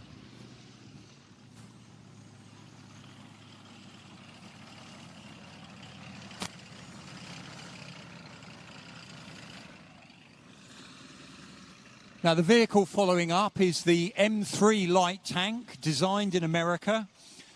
It was put together in a bit of a hurry from component parts the Americans had been testing throughout the 1930s. Only in 1940 does America get back together to reform an armoured force. An armoured corps is put together to have tank divisions. It's been done away with after the First World War. They separate the tanks into what they call combat cars to get round a Senate ruling. They give some to the cavalry, some to the infantry. This is now going to be a tank for this new force, a new armoured force. They use a radial engine. It's got an aeroplane engine in the back. You can hear that noise of that. It's an R975 radial engine in the back of the vehicle to power it along, and that's quite high. That's why the rear of the vehicle looks quite high up. 37mm gun. So about the same size gun, but it's got more velocity, more welly coming out behind the rounds than the one on the Hargo tank. And one of the problems, though, with the M5 is range. It doesn't go that far, only about 75 miles an hour. That one's painted up as a British one. The British were first to use it in Operation Compass later in 1941. Now, it's replaced later. We're going to see how it's replaced as well. First of all, they do an upgraded version of that tank called the M5, and then they come up with something called the Chaffee, and we're going to see the Chaffee in a moment. Before that, here comes a very unique vehicle. In fact, it is the only one left of what's called a Valentine DD tank. DD, duplex drive. It means you can drive this vehicle two ways. One on its tracks, that we can see it now, but that sausage of canvas that you can see around the hull is a second way you can drive it. It can float. The canvas screen comes up and it displaces enough water that it will float across a river, lake, or even in the sea. And the second way you can drive it, they can lock the propellers that are on the back into the engine and drive it that way and spin the propellers to take you through water. Now, the whole idea of this is through a guy called Nicholas Strausler. He's a Hungarian who's working in Britain. He knows we're trying to find ways to float tanks. In the museum, we've got a Mark 9 First World War tank. They floated one of those in World War I. The last day of the war, there's one of those floating on a lake in London. They know you need to float tanks to get across rivers, maybe for sea landings, etc. So they know they're going to have to do that again, especially as we've got to re-invade Europe. So they start, Strausler starts with a light tank, gets it to float, gets the idea, a Tetrarch tank. He then moves on to the Valentine that we can see here. And this particular Valentine, it's got the longer gun, what they called, it's basically a quick-firing 75mm. It's basically the British 6-pounder bored out to take American 75mm ammunition. That's part of its problem. If you look at the gun as it faces forward, it overhangs that canvas screen. So the only way it could float properly is you turn the gun in reverse and float ashore with it facing towards the back.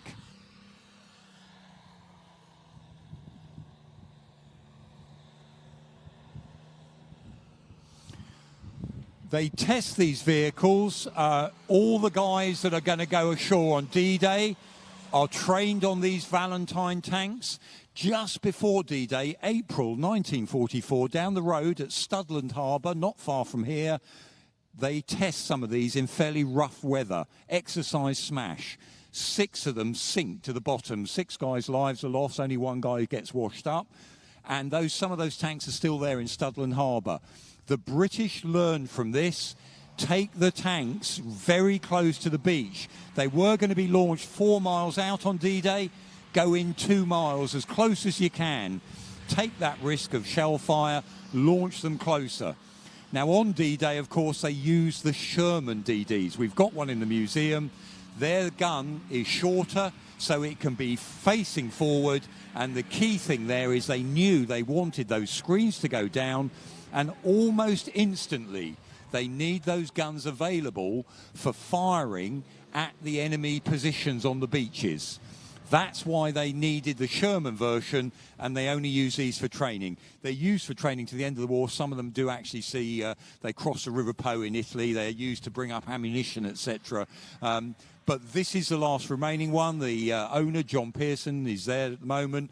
He got the hull out of the bottom of a factory. The turret was broken up, and he spent years putting this vehicle back together. The screen does go up, he can demonstrate that, but quite sensibly he's never going to float it on the ocean again. We don't want to see another last remaining Valentine DD sunk. 8,000 Valentines made in the Second World War. It's a tank Britain makes the most of, but we tend to forget about. 2,000 of those are made in Canada. Most of the Canadian ones are sent straight to support the Red Army. They're sent straight over to Russia, supporting the Red Army. Great tank, reliable. 2 types of diesel engines, AEC, GMC diesels in the back. You know, it was a really good, successful tank from the British point of view. Now, we're going to see some classic Second World War American armour coming on now. I won't talk too much about the Sherman. I mentioned the fact that America, it reforms its armoured force. It's not, of course, actually involved in the war till December of 41, but the American military, we've got British and French agents going over to America saying, can you build tanks for us? The American military quite rightly turns around and says, well, why not go in with us into the designer tank we're going to make? So we end up buying the M3 Grant tank, then the M4 Sherman, then we get Lend-Lease, so we're given these vehicles to help fight the Nazis. And the Sherman is what the American armoured divisions are going to want to use. And the armoured division, their philosophy is, once we're attacking, these are the tanks to go forward at speed and exploit the breakthrough. The American doctrine at the same time was thinking about what happens, because they've seen Blitzkrieg in Europe in 1940, what happens when the enemy come the other way with their tanks, like the Panzer IIIs and the Panzer IVs. And instead of thinking the tank's the best weapon to knock them out, they come up with a doctrine that they call the Tank Destroyer doctrine. And he says, looking back, the third vehicle in that lineup is something called the M18 Hellcat. Not a tank, technically, even though it looks like one. It's what the Americans would call a tank destroyer. And the idea here was their doctrine was going to be put a gun on a fast carriage, and that, to start with, was half-tracks, like you can see in the middle there with that M16 half-track. Put a gun on that. It can speed to where the enemy have broken through and try and knock out their tanks in ambush. Then they say, let's put it on a track chassis so it can go everywhere. And they make something called the M10 Tank Destroyer. And then they move on to that M18, which is even thinner armoured and faster to get to where a breakthrough might be.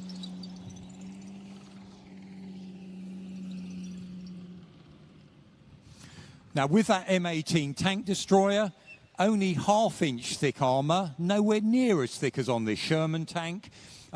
They put in the back of it another one of those aeroplane engines to power it along. This particular, they'll let the other guys talk about the engines in this Sherman, but that vehicle has got that Radial R975 aeroplane engine in the back to give it speed. And the M18 as well, it's got an open top turret. So the guys inside have got really good all-round visibility, so they can see supposedly the enemy tanks they're going to be trying to knock out. 55 miles an hour, the M18, that's very fast for a tank. So I say a tank destroyer, I should say, of course. So that doctrine, when the Americans go to Europe, Sherman tanks for the breakthrough and exploitation, enemy tanks coming the other way, we're going to try and knock them out with tank destroyers. Quite simply, it doesn't work. The doctrine fails, so they stop using tank destroyers in the way they were planned. They were going to make 8,000 of these M18 tank destroyers. They stop at 2,000 because the message is coming back to people like General McNair back in America. This is a failed doctrine. Even Patton says it doesn't really work for us. You can't have the right vehicles in the right place at the right time. So in the end, the Sherman, they upgun that Sherman tank. We see our Fury one in a moment, has a 76mm, the same gun they put in this M18 Hellcat to try and knock out enemy tanks. The end result is, at the end of World War II, your best way of defeating a tank is with another tank, because it's got armor protection, it's got mobility to get to the same places as the enemy tank has, and that seems to be the best way of doing things. Now, the Hellcat, the M18 there, does have its moment. They have success at September 44 at the Battle of Arracourt, where about 4 of these are knocked out, but they managed to take out just over 30 German tanks. And they're used very effectively in the Battle of the Bulge at Bastogne. There's a crossroads and a small village. The speed of these are going at 55 miles an hour, race ahead. They capture the village before the Germans get there, and they lay a very good defense. Now, this particular M18, we know, went to Europe. It then goes back to America. They were rebuilt, and there was a program in the 1950s where there was basically American support for Tito in Yugoslavia. We didn't want Tito to go to communist Russia. We wanted him to accept material from the West. And this tank was one of those given to the Yugoslavian military. If you've all been watching films like Kelly's Heroes, all those Shermans in Kelly's Heroes, they're ones that America gave to the Yugoslav army to try and reinforce them and to get Tito on our side, as it were. When Yugoslavia broke apart many years later, this was in combat when the Serbs were fighting each other. And if you look at the front of this vehicle, there's actually a hole in it where it was knocked out. And then back in 2002, this was imported into the UK, restored, and it's now privately owned by the owner who's driving it at the moment.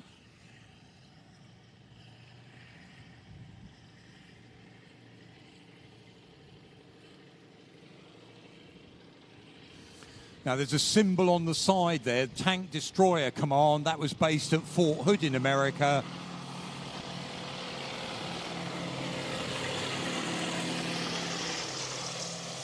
Early in the war, lots of interest in this doctrine. Very quickly, though, it fades away. And by the end of the war, many of these tank destroyers, they disband half the units and spread the tanks out for use as support amongst the infantry instead. Now, the other side of the world, the Russians, they've got into tanks very early on. They import some British Vickers tanks. They send their agents to the Vickers factory in England. 1930, they buy the export, the Vickers export, or we would call it the 6-ton tank. They rebuild those. They build them under license in the Soviet Union, and they build a lot of them.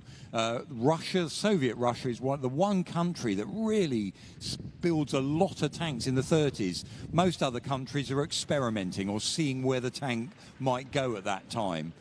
But at the end of the 30s, a Russian designer, Mikhail Koshkin, comes up with a design which becomes this fellow at the front there, the T-34 tank, originally with a smaller turret, 76mm gun. He offers it to the Red Army that are a little bit dubious about it. They've just got a new big heavy tank called the KV-1 going into service. Stalin likes the idea of this, so the Red Army jumps and says, yes, of course, sir, we'd love it too. The Red Army in 1941 They've just gone through a purge, 40,000, can you imagine that? 40,000 officers and senior ranks have been killed or exiled by Stalin.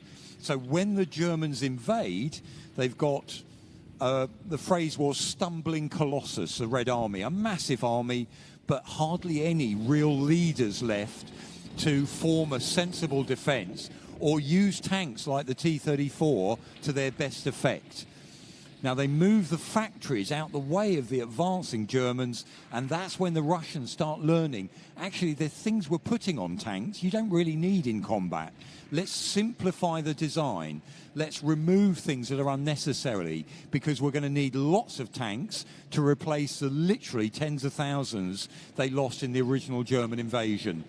So the T-34, it goes through a development. 1943, they meet the Panther tank coming from Germany. So they decide, instead of building a brand new tank to replace it, they design one, T-44. They say, no, let's do evolution. Let's get a bigger gun with a bigger turret, and that's what we're seeing now. It's an 85mm gun, hence T-34-85. Bigger turret, we can now get 3 people in the turret, as opposed to the earlier 2, but they carry on making them in really big numbers.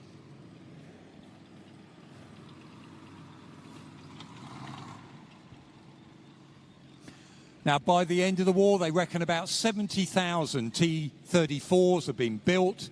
Very effective, very simple, used in almost like the West would use a hand grenade, 10 or 5, however many needed, just to try to advance to the next position. Here's another 10 coming to replace the earlier ones if you lose them. It's also the most knocked out tank in the Second World War. So pretty rough on those tank crews that were inside it, but seen by many to be a very successful design for the way the Russians wanted to fight their war. Now, the tank running around at the moment that's mobile, this is that replacement for that earlier war American light tank, the M3, then it was improved to the M5 model. This one's called the M24 Chaffee, named after the American general Edna Chaffee. 75mm gun, so sounds similar to the Sherman. It's actually a different model 75mm. And again, torsion bar suspension, these twisted bars, so it's got a good smooth ride across country, nice angled armour, and some very clever designs go into this vehicle. It's got dual controls on the front, so if the driver gets wounded or too tired, the guy next to him can take over and drive the vehicle. And again, quite a speedy vehicle. You can get up to 35 miles an hour in a Chaffee.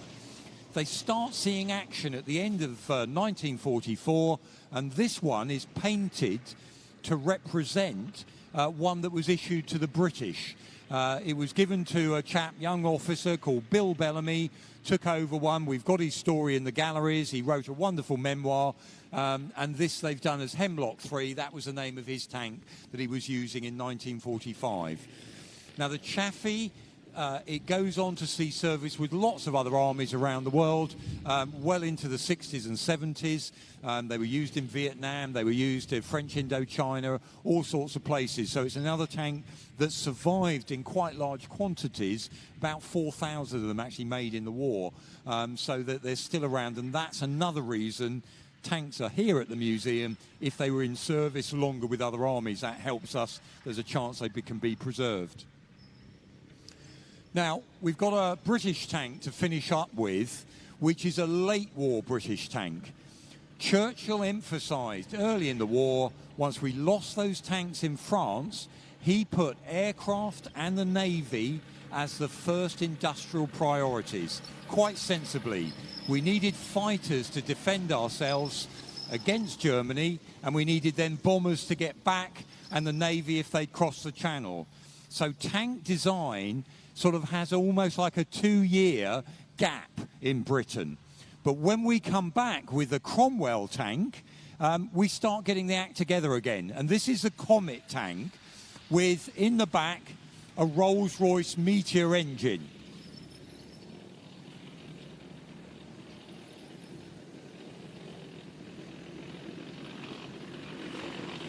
Now, many people will have heard of the Merlin engine that's in the Spitfire or the Lancaster bomber. A chap working for Rolls-Royce with a great name, Rumpty Rowbottom, ends up getting crashed Merlin engines from crashed planes, works on them, derates them, puts them together for a new model engine to go in a tank. And that gives this vehicle 600 horsepower. At last, we've got a really powerful engine. We've got a new gun we've been developing. This is a 77mm high-velocity gun. It looks like the 17-pounder. It fires the same projectiles from the 17-pounder, but it's got a different brass shell case. But we've now also got new ammunition types in Britain. So we can now fire a tungsten slug from this gun surrounded by a pot of metal. They call that discarding sabot. And the idea is when the round comes out the end of the barrel, it flies forward, the pot of aluminium falls away, the slug of tungsten, no explosive in it at all, goes towards the enemy tank, supersonic speed, and just that sheer kinetic energy behind the tungsten will smash its way through enemy armour. And that gun firing discarding sabot is actually more effective than the 7.5 gun on the famous German Panther. So Comet Tank driving off there now was a British success. It only sees fighting in the end of the war, but it's also part of that reasoning, knowing why we ended up using so many American tanks. Quite simply, we had other priorities at the time. So we're now going to hand over and move straight on to look at the Sherman Tank story. So I'm now going to hand over to my colleagues, Stuart and Tim Broad, to look at this range of amazing Sherman tanks.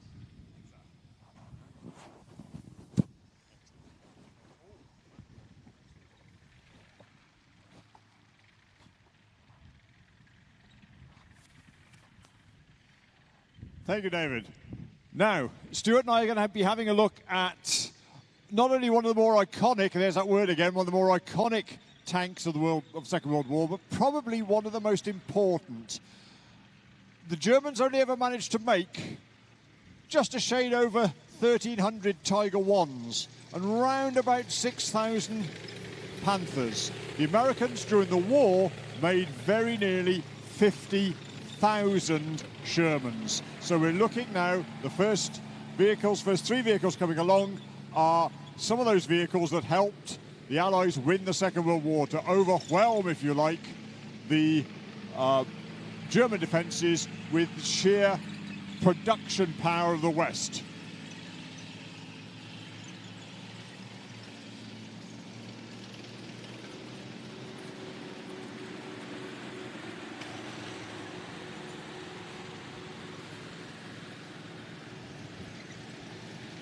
I ought really to be asking you to listen closely to the engine notes as each of these vehicles goes past.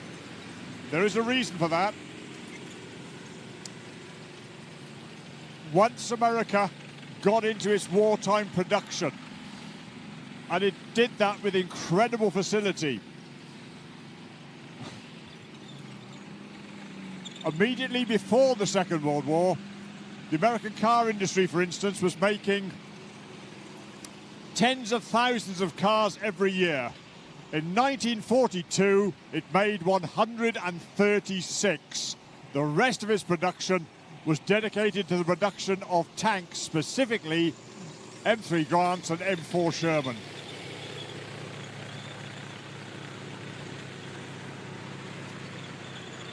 Just about every major engineering company in America, whether they made locomotives or cars or trucks or whatever, were turned to producing Sherman. But they didn't all have access to the same power packs. They had to make use of what they could get their hands on. Some of them turned in the sort of classic tank way to the aero engine as a power pack. Now, the first tank that's parked up here is an M4A1, known to the British as a Sherman 2. And in the back there is something called a Continental Radial engine.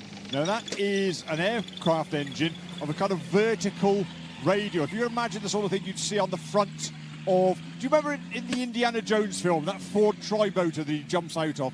That had radial engines on the front. There's one of those in the back of that tank. It means the hull has to be deep enough to take that engine. Hence, the Sherman has always been a rather tall vehicle in comparison to others that we've seen, if you imagine it, say, in comparison to the Panzer Mark III that we saw. The characteristic point about the M1A1 is its cast hull. It's got that very characteristic rounded look to it. Now, you might think, well, okay, this is the A1, they built that, then they built the A2, and then the A3. It wasn't as simple as that. These companies were producing their version of the Sherman at the same time. So you had A1s and A2s and A3s being produced at the same time. One of the questions I often get asked after the film Fury is, do all Shermans have escape hatches underneath? The answer is no, it depends who built them. Some did, some didn't. Now, the A1 was the sort of Sherman which we used at Alamein in 1942 and proved the equal of any German tank at the time. The gun it's got on it there is relatively modest velocity, 75mm. Very, very good in 1942. By 1944, it had been outgunned by the Germans. So we're going to move on now to the M4A2. There's Fury, look, sitting there. The M4A2 was designed with a twin Detroit diesel engine in the back. So unlike the Aero engine, this has got twin diesels. The Fury tank here is interesting because it shows us that not only did these various companies continue to make the different types of Sherman at the same time, but existing Shermans were upgunned, improved, right? You'll notice our Fury here has got a different suspension system from the other tanks, or the other World War II tanks we've got here. The A1 coming past us now has got something called vertical volute spring suspension. That's the type of suspension that America had been working on before the war. It was the sort of suspension on the Grant tanks that were first sent out to the British in the desert. On Fury, we have got horizontal volute spring suspension. It was a better suspension system, gave you a better ride, gave you a better gun platform, and Fury's also been upgraded here with a bigger 76mm gun. So whereas the gun on Bell, as she's driving out there now, could not penetrate the frontal armour of a Panther tank at all, Fury could penetrate her from a distance of about 1.5 kilometres. Now, the final Second World War tank there is the A4, which was the most common type issued to the British and was the basis of the British Firefly. The Firefly was the tank which had that 17-pounder anti-tank gun shoehorned into the turret.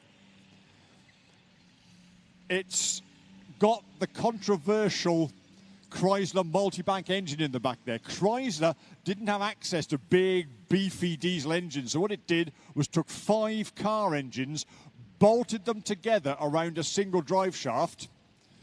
Now, if that sounds complicated, it's because it was. It was a 30-cylinder engine. The Americans didn't much like it. It was very, very complicated to maintain. Brits, on the other hand, were quite okay with it.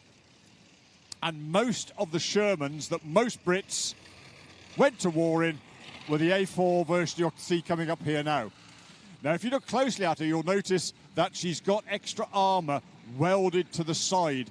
The Sherman, during the Second World War, had very bad press. This was the Tommy cooker, as the Germans called it, the Ronson, as we called it, because Ronson cigarette lighters light first time, every time. Part of the reason was that in the early versions of the Sherman, the ammunition was stowed dry, just where you can see that applique armour on the side. Later examples used a wet stowage, which meant that there was less chance of a flash fire if the tank were penetrated. The applique armour also helped, although I have seen some reference from veterans suggesting that all it did was give an aiming point to German anti-tank gunners. So, we've seen 3 of the 4 types. We don't have, unfortunately, an A3 here, although Fury looked a bit like an A3. That was the idea behind the movie making. I'm going to hand over now to my colleague Stuart, who's going to deal with these two beauties up here on the bunt.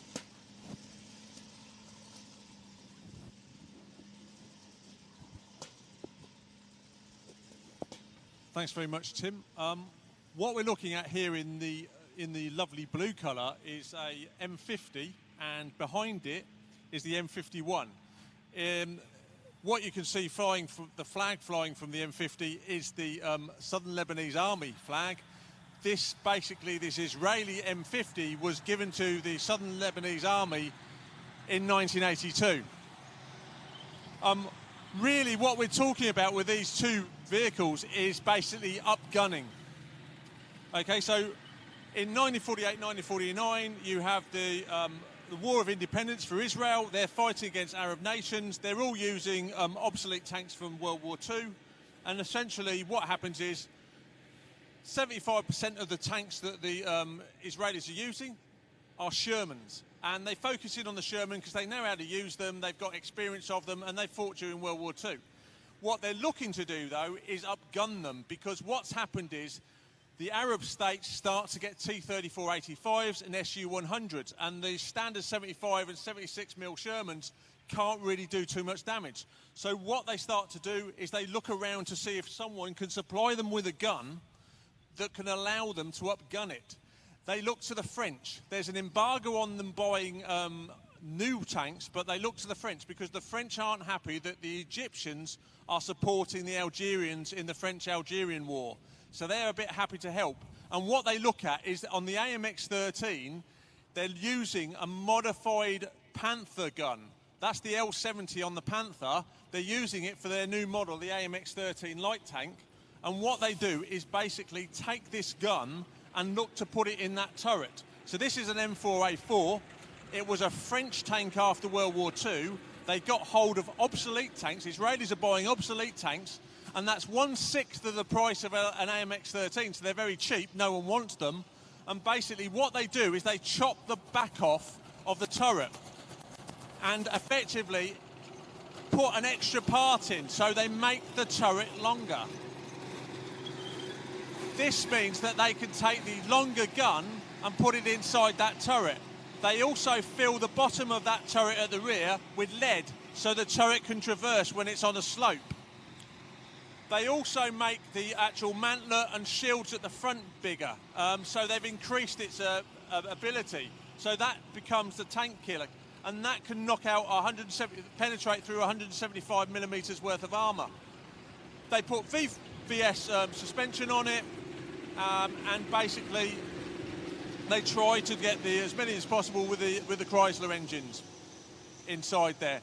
Basically, they're trying to reduce the amount of types of vehicles they're using. So the Sherman's the key one. And this would have fought in the 1956 war in October and November around the time of Suez, where they were fighting against the Egyptians. And that proved itself there. Good against the T-34-85 and Su-100. The problem is basically the T-54 and T-55 and the IS-3 arrive. They start arriving in the 1960s. They're starting to supply to places like Egypt, etc. And so the Israelis recognise that they have to upgun again. And what they do is they look towards the M4A1 and the T-23 turret. They also look to the French again. The French are working on the AMX-30, and they're actually looking at this 105mm gun. And this 105mm gun is a rifled gun, and they're looking to put that into this turret, the T-23 turret. So they have to do what they did with the M50 and take the rear off again and weld extra plates in it to elongate it. They reduced the chamber as well inside, and also the length of the gun. So they reduced that to basically by 1.5 meters. And what they do is effectively create the gun to fit inside the tank. And don't forget, of course, that the majority of the vehicles that you've seen in these arena shows can actually be played in World of Tanks. Richard, fantastic there, 2 amazing displays, Sherman Stories and World War II armour. Really rare selection of vehicles. You don't see those every day.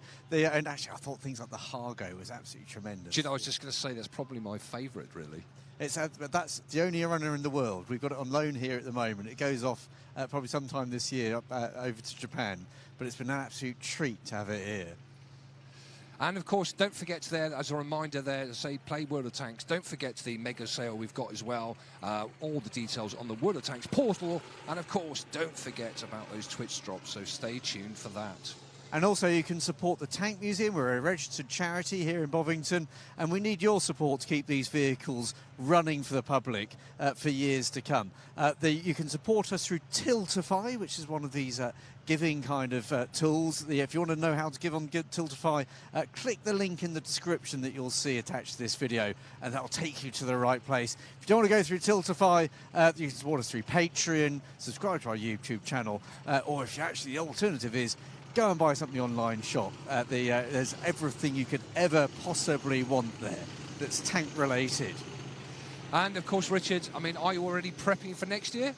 Yeah, so TANKFest 2023 planning starts tomorrow. And actually, it's also worth saying, if you are interested in going for Tank Museum for TANKFest 2023, tomorrow you can actually start buying your tickets for next year as well. The Saturday tends to sell out quite early, so if you're interested in flying over, make sure you get your tickets. We have had the unfortunate situation in the past of people arriving from overseas who had not bought their tickets beforehand, which is always a slightly awkward moment.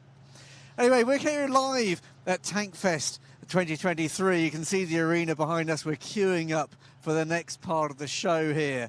And the next segment that we've got is going to be covering Cold War armour, which, Richard, that's your era, isn't it, Cold War? Just to make you sound remarkably old, to say that's your era.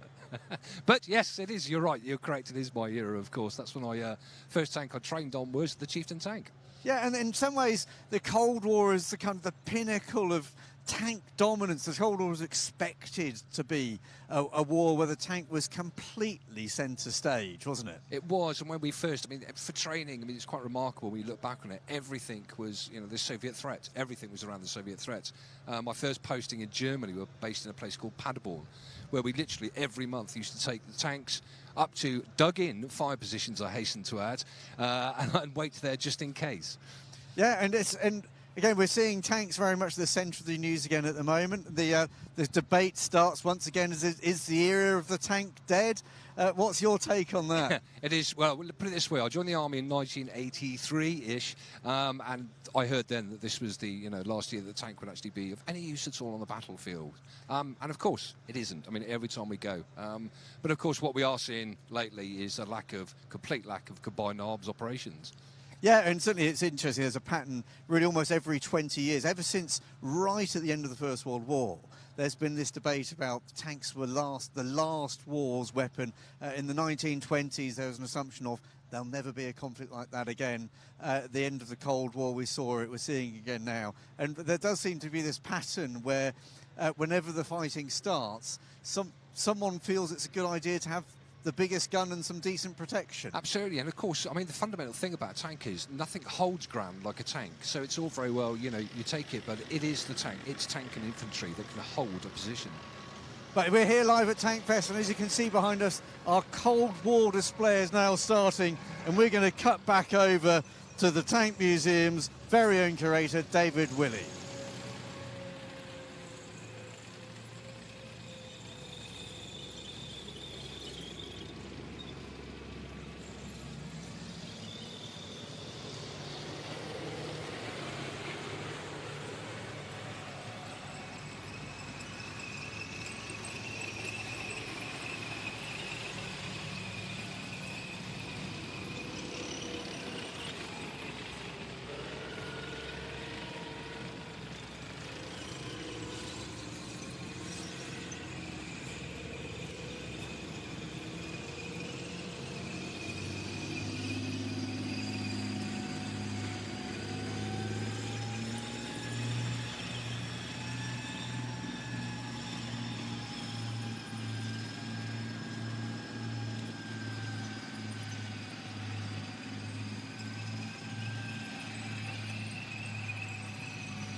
So, ladies and gentlemen, you get an impression there. Imagine being an infantryman in a foxhole with that sort of noise coming over from behind the hill. You can see that a tank has a power over and above just the weapon systems it carried. Right from the word go, from the first tank attack in September of 1916, the tank has a psychological impact over and above its weapons, and you can see that now with these driving around. Now we're going to start off. Let's have a look at that little. Some of the blokes in the audience might recognise. We've got a Scorpion tank there. That was the Action Man tank. It was designed for the British Army back in the 1960s. Aluminium armour is becoming popular. That makes it lighter. They've got to find an engine to fit the Scorpion. It's a problem because the driver gets in the front. The engine's got to fit in a gap beside him. The only one they can find powerful enough is actually from the Jaguar E-Type sports car. So that engine is in the front there next to the driver. 76mm gun, so we're back to that size that was on the Sherman in World War II. Can fire a range of different ammunition types. It's medium velocity. In other words, the rounds don't come out the barrel with a massive amount of force behind, but you don't want to take on another tank unless you're very brave in this. But it will fire Hesh rounds. They pancake against the armour of another tank and they send a shockwave through it. It could fire smoke. It could fire canister rounds as well. And it was also the parent vehicle for a whole family of vehicles. We're going to see one still in service a little bit later with the British Army. It's a family they call CVRT, Combat Vehicle Reconnaissance Tract. And the Scorpion is still in use in the Far East. Other countries have put new guns in it. The British took it out of service, mainly because it was apparently had a dirty gun. Too many fumes in the turrets that could affect the crew. Now, the next little light vehicle that's driving off there, after the Second World War, France tries to set up its own military and tank and armaments industries again. And this is an offering originally designed for the French paratroopers, AMX-13, 13 tons in weight. That was the aim. So again, it could be air portable, get out to those French colonies around the world still. It ended up being sold to quite a number of countries. 26 countries ended up using this because it was cheap. It was small. You could buy it. You could afford one of these. You might not be able to afford too many bigger main battle tanks. And the French started it with a 75mm gun, like Stuart said, based on the gun on the Panther. They then upgrade it, a 90mm gun if you wanted it. And even a bigger gun, 105mm, you could buy on an export model. Now, it's got a very different shaped turret to most tanks. It's called an oscillating turret. The whole top half goes up and down with the gun stuck to that top half.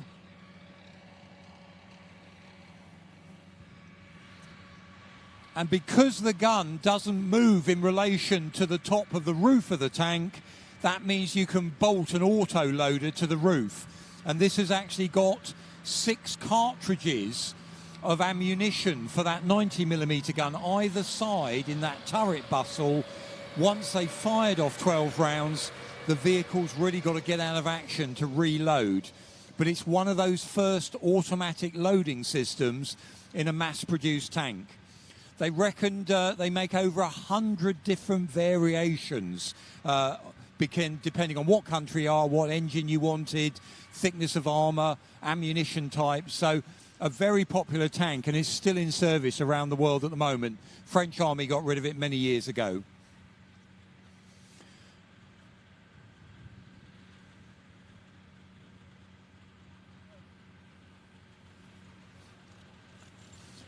Now, just seeing what was going to move next, the Centurion tank. The British tank we designed at the end of the Second World War misses action by a few weeks. The early model with a British 20-pounder gun on. It then gets upgraded. And the really important story that affects all these tanks here, 1956, a Russian tank is driven, the T-54A, into the British Embassy compound in Hungary during the Hungarian uprising, the defense attaché measures the thickness of the Russian tank's armour and sees a 100mm gun. And that panics NATO, because we worry now our own guns are not going to penetrate the Russian tanks. So that leads to a development at Royal Ordnance. They come up with a new gun, L7 105mm, so 10.5 centimetres on the end of the barrel. We put it on our Centurion tanks from the early 1960s, and it's a game changer. It really is very, very effective, so everybody wants it. Now, this particular Centurion tank, it was sold to Switzerland in 1955. Originally had the 20-pounder gun on.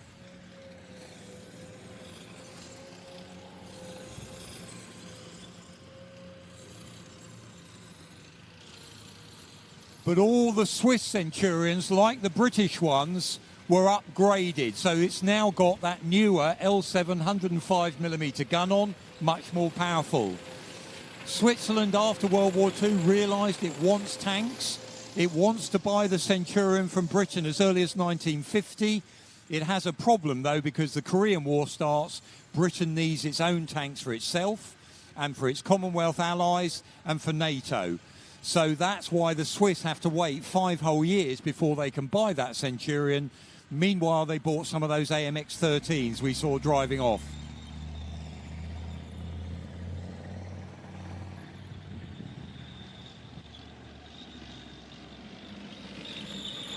Now, NATO, in this Cold War period, Germany, don't forget, is divided between East and West. East Germany on the communist side, West Germany, the capitalist Western side. The West Germans are finally allowed in 1955 to reform an army. We want them as part of NATO. Originally, they're given American tanks, but then they start a program, originally with the French, to build a new tank for their army. And this is what comes out.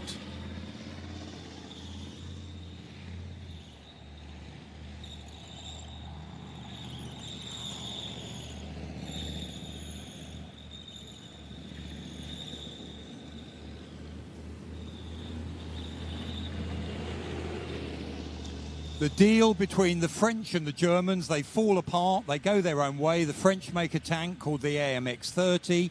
The Germans make this tank, the Leopard. And this time round, they go for speed and mobility rather than that thick armour protection they had at the end of World War II on tanks like the King Tiger or the Panther. This has got a thumping great big MTU diesel engine. You can hear it rumbling away there to give this vehicle speed and power to dash about the battlefield.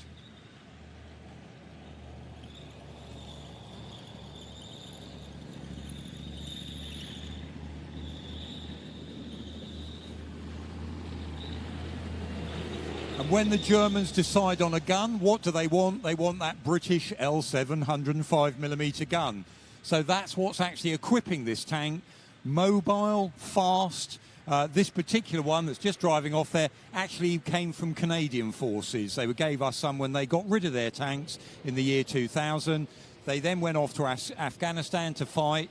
Very quickly realised they dropped a big one and had to go back to the Germans and say, can we buy some more tanks off you, please? So here's the story again. Most countries that get rid of their tanks end up wanting them again. The Netherlands got rid of their Leopard tanks. They're now hiring a battalion of Leopard tanks back from the Germans so they can train with them. So what was the problem? What were we up against? Now, we saw that T-34-85 earlier on. In the war, the Russians had designed a T-44 tank, a frying pan-shaped turret, like on this tank coming on now. Good ballistic shape to hopefully protect the crew inside. They start with a 100mm gun. That's a powerful gun. And they call it the T-54, and they make lots and lots of them. Very quickly, they do an improved model, the T-55.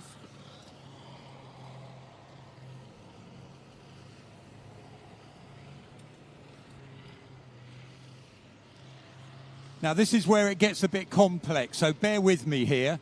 In 1956, China and Russia pal up. They do a treaty, Sino-Soviet treaty. As part of the deal, Russia gives the plans for tanks to the Chinese and tells them how to build tanks. And this is what the Chinese build. This is actually a copy of a Russian T-54. It's called a Type 59 in Chinese service.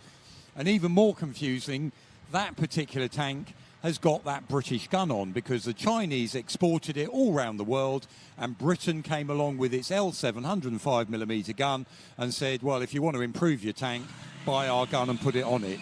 And that's the test vehicle that Royal Ordnance did that with.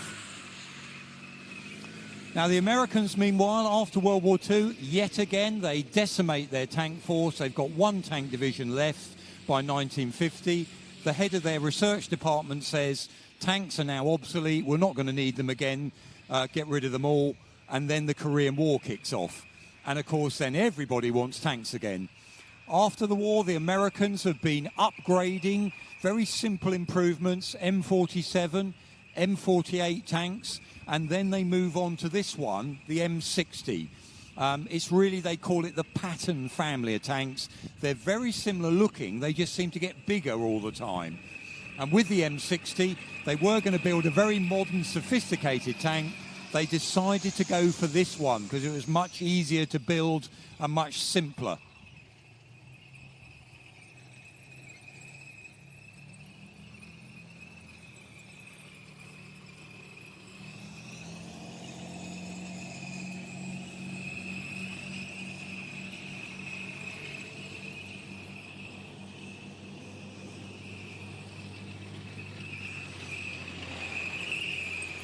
So with the M60, it's got a huge cast armor turret.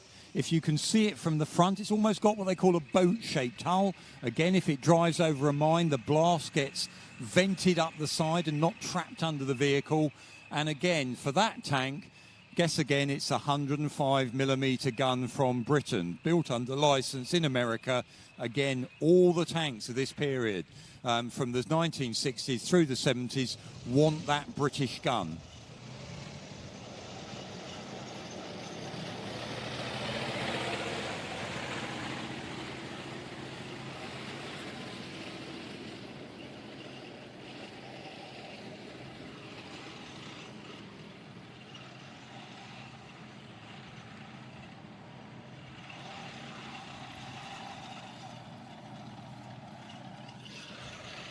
Now, this tank is the T-72.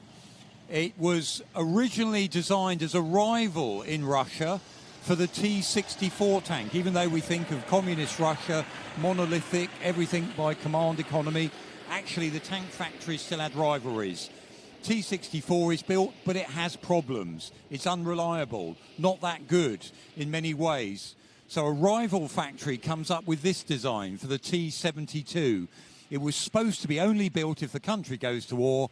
Somehow it was fudged and it goes into service. 125mm gun, very low profile. You look at how low that tank is, less of a target. It's an attack tank. It was designed to be used in large numbers to attack NATO in the West. How they make it so low is they get rid of the one person who has to stand up in the tank. That's the loader.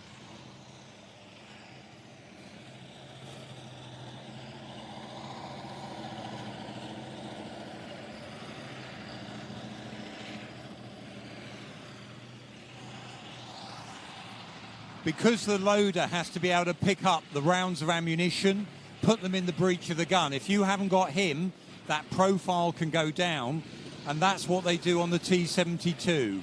They have an auto loader. For the first time, you have a carousel. Think of the old Kodak slide projector. It's a round base that drops round. A rammer puts the breech, opens the breech, puts the round in the breech, followed by the explosive charge. And that means that the tank is lower. It also means that ammunition is vulnerable inside the turret. If you're penetrated at all, that means that ammunition can blow up quite easily. hence what we've been seeing in the Ukraine, with lots of those T-72s blowing up and the turret flying off once they've been penetrated. Now, having a look down the other end, we've got the British Challenger tank. This started life as a tank designed for the Shah of Iran. Britain was building, or hoping to build, a very sophisticated tank. MBT-80 was the project name. Meanwhile, in the background, the Shah of Iran came to Britain and said, I'm going to buy a series of tanks from you, this one of which they call it FV4030/3. Now, the Shah gets deposed in 1976, and the British Army takes over the programme of taking on this tank. There was some improvements, and it becomes the Challenger.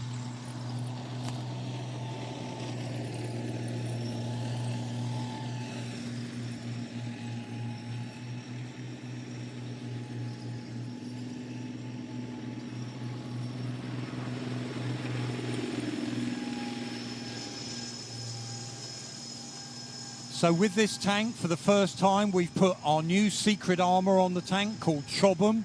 It's a laminate armour. It can't be bent, and that's why Challenger 1 and then later Challenger 2 have got these flat, faceted surfaces. Challenger 1, the same gun really that was on the Chieftain tank beforehand, 120mm, very good, very accurate, but now we've got more mobility than the Chieftain generation, much more power in the back, with over 1,000 horsepower on this engine.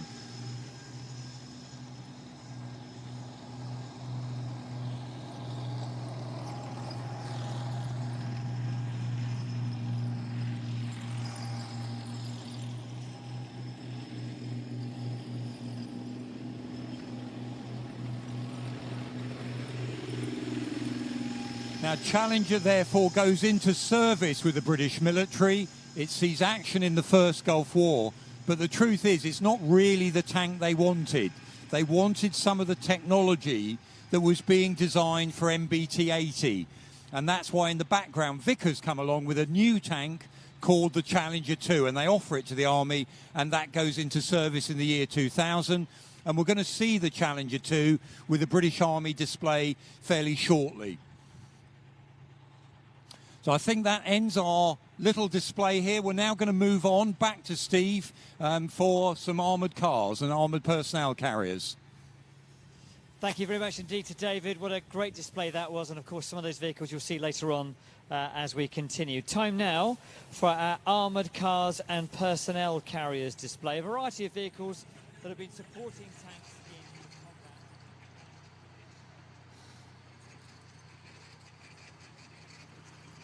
We're here live at TANKFEST 2022. We've just seen the Cold War armour display. Richard, that sounded awesome. I was going to say, the first thing that springs to mind is that display. As soon as it starts, the decibel level rises somewhat, doesn't it?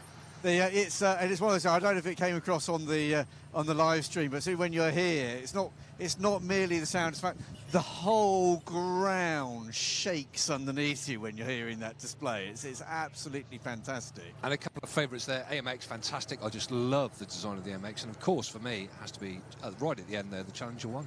Yeah. Of course, if you're a World of Tanks player, you can play all of these tanks in the game as well.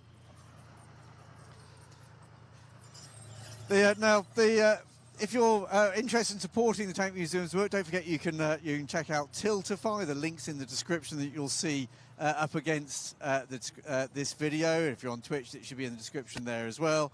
What we're going to do next is we're going to go on to another one of our guest videos where we've been asking tank museums around the world, if you could have brought a tank to TANKFEST 22, which one would you bring? And our next guest is going to be our wonderful friends in the Saumur Tank Museum in France. Welcome to the French Tank Museum. We are based in Saumur. Our friends at the Bovington Tank Museum asked us to present you a vehicle which could one day participate to the TANKFEST. Well, what about this one? The Power Reconnaissance Armored Vehicle, or Engin Blindé de Reconnaissance, EBR. was designed by Panhard and entered service with the French Army in 1951. It is fondly remembered by the armored cavalry for its performance, its innovative character, and its longevity. The last vehicles did not come out of active service until the mid-80s. The main role of the vehicle was to carry out reconnaissance missions, collecting intelligence, and using its weapons if necessary. The EBR could expect to encounter other armored vehicles, even tanks. Therefore, it is equipped with powerful main armament, initially a 75mm gun, which was replaced by a 19mm gun from 1964. As a reconnaissance vehicle, the EBR had excellent mobility. The four wheels, located in the center, could be lowered to improve mobility on difficult terrain. On roads, these wheels were raised to gain speed. The EBR had a 4-man crew. The commander and a gunner in the turret, and 2 drivers, one for forwards and one for reverse, in 2 cockpits at either end of the hull. The mobility had thus increased, as it was possible to drive as fast in reverse as forwards. The engine is located in the hull under the turret. This air-cooled V12 produced 200 horsepower, which enabled the EBR to exceed 100 km per hour or 60 miles per hour. The vehicle had a range of 650 kilometers on the road.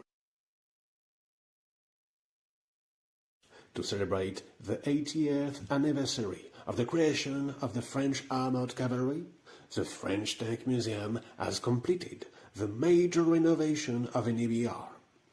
It now works like new. It will be presented at the French Cavalry School's annual display known as the Carousel, this year on July 13th, 15th and 16th. It will be then be ready to use in demonstrations next year. We would love to welcome you to the Summer Tank Museum. Please visit our website, Instagram and Facebook. We are open all year and we hope to see you soon.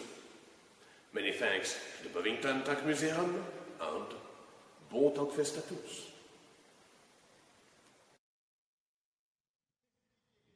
We're live here in Bovington in the south of England, here at TANKFEST 2022. That was a video from our friends in Summer. It is a fantastic collection they've got there. If anyone watching this is wondering what to do in the middle of July, actually the carousel that you referred to there is a terrific display. They've got some really super things. Beautiful, beautiful museum, and also a beautiful part of the country, of course. Yeah, the excuse for going there is the wine growing, the horses. It's great. You can get the whole family there if you keep a straight face. And we're going straight over to another museum now. We're going over to Austria to find out what our friends in Austria would actually bring to TANKFEST.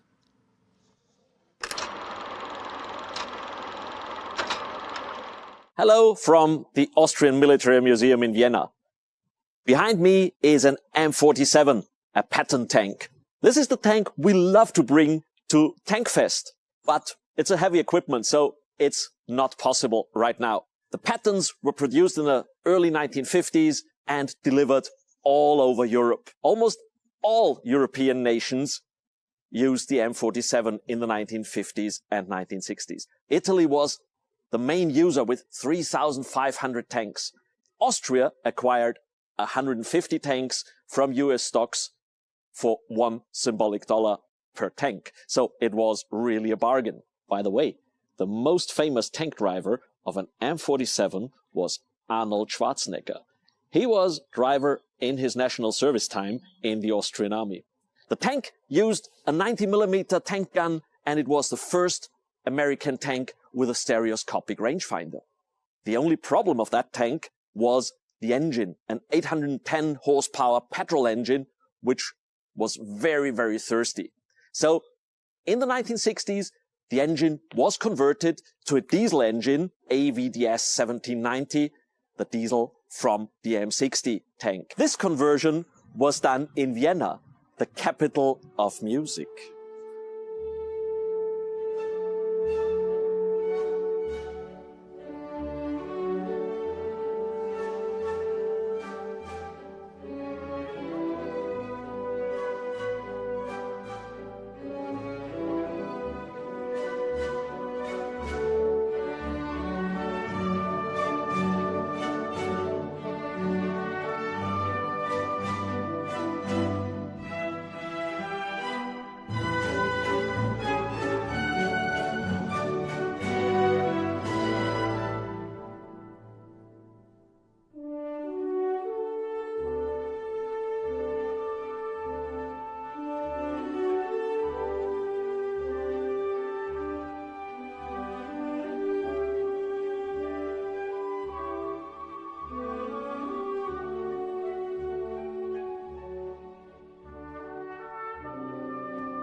Welcome back. We're here live at TANKFEST 2022 here at the Tank Museum in Bovington. Now here in Bovington we have a rich and a wide variety of ways in which we display heavy armour to the general public. And Richard, presumably waltzing with tanks was an integral part of your training with It was, British absolutely. I think it was, no, I mean, that's completely, I mean, I have to say 10 out of 10 for style and finesse from them.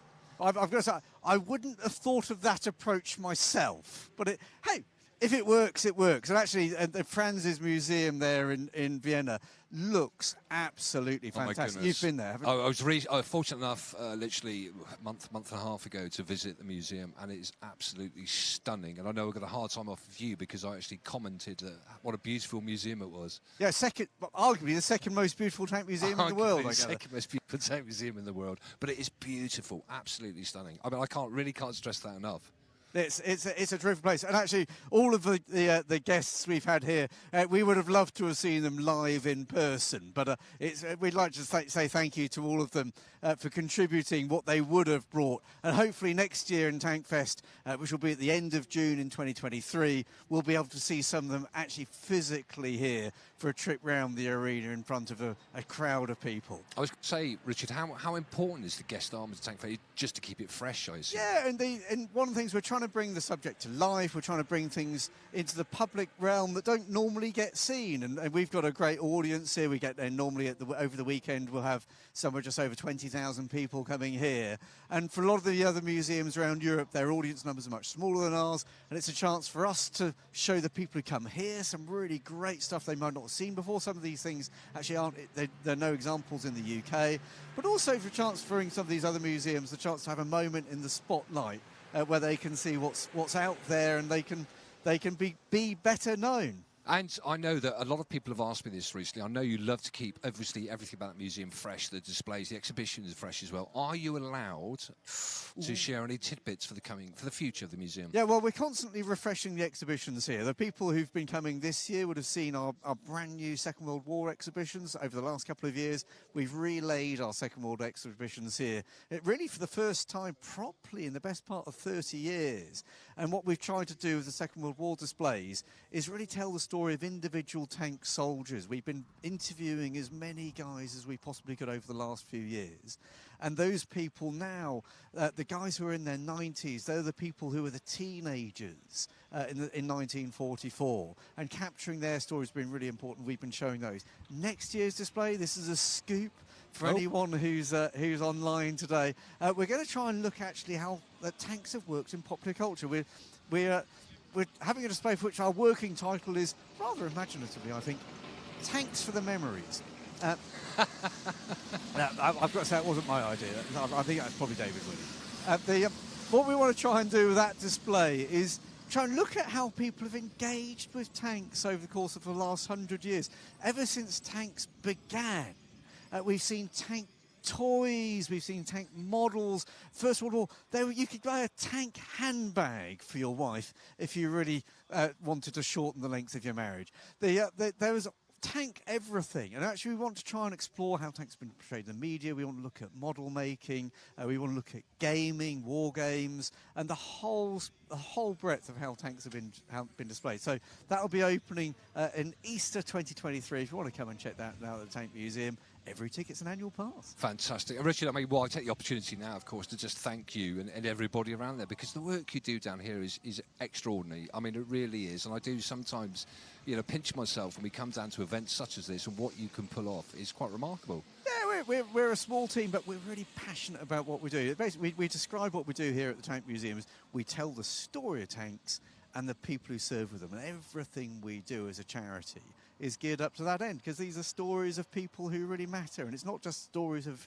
generals, it's not just stories of the tanks that worked, it's the story of the people who are operating the tanks. It's the story. We've got a chap interviewed in our Afghanistan display. He's interviewed with his mum, and mums of tank drivers actually don't get the attention that they deserve. And we tell the story of not just the tanks that work, we tell the story of the tanks that fail as well, the prototypes, the technology story behind it. And this is a rich subject area which over the course of the last 100 years says everything about the world. We've got fear and courage and life and death and communism and fascism and freedom and repression. This is a story of the world told through the medium of tanks. No, it's absolutely fantastic, Richard. And I think also for me personally, I mean, of course, I did my basic training and everything down here, so the museum for me was such a lifeline. But I think for everybody in the tank regiment, of course, we are all mad keen on tanks, technology, and the mechanics behind it all.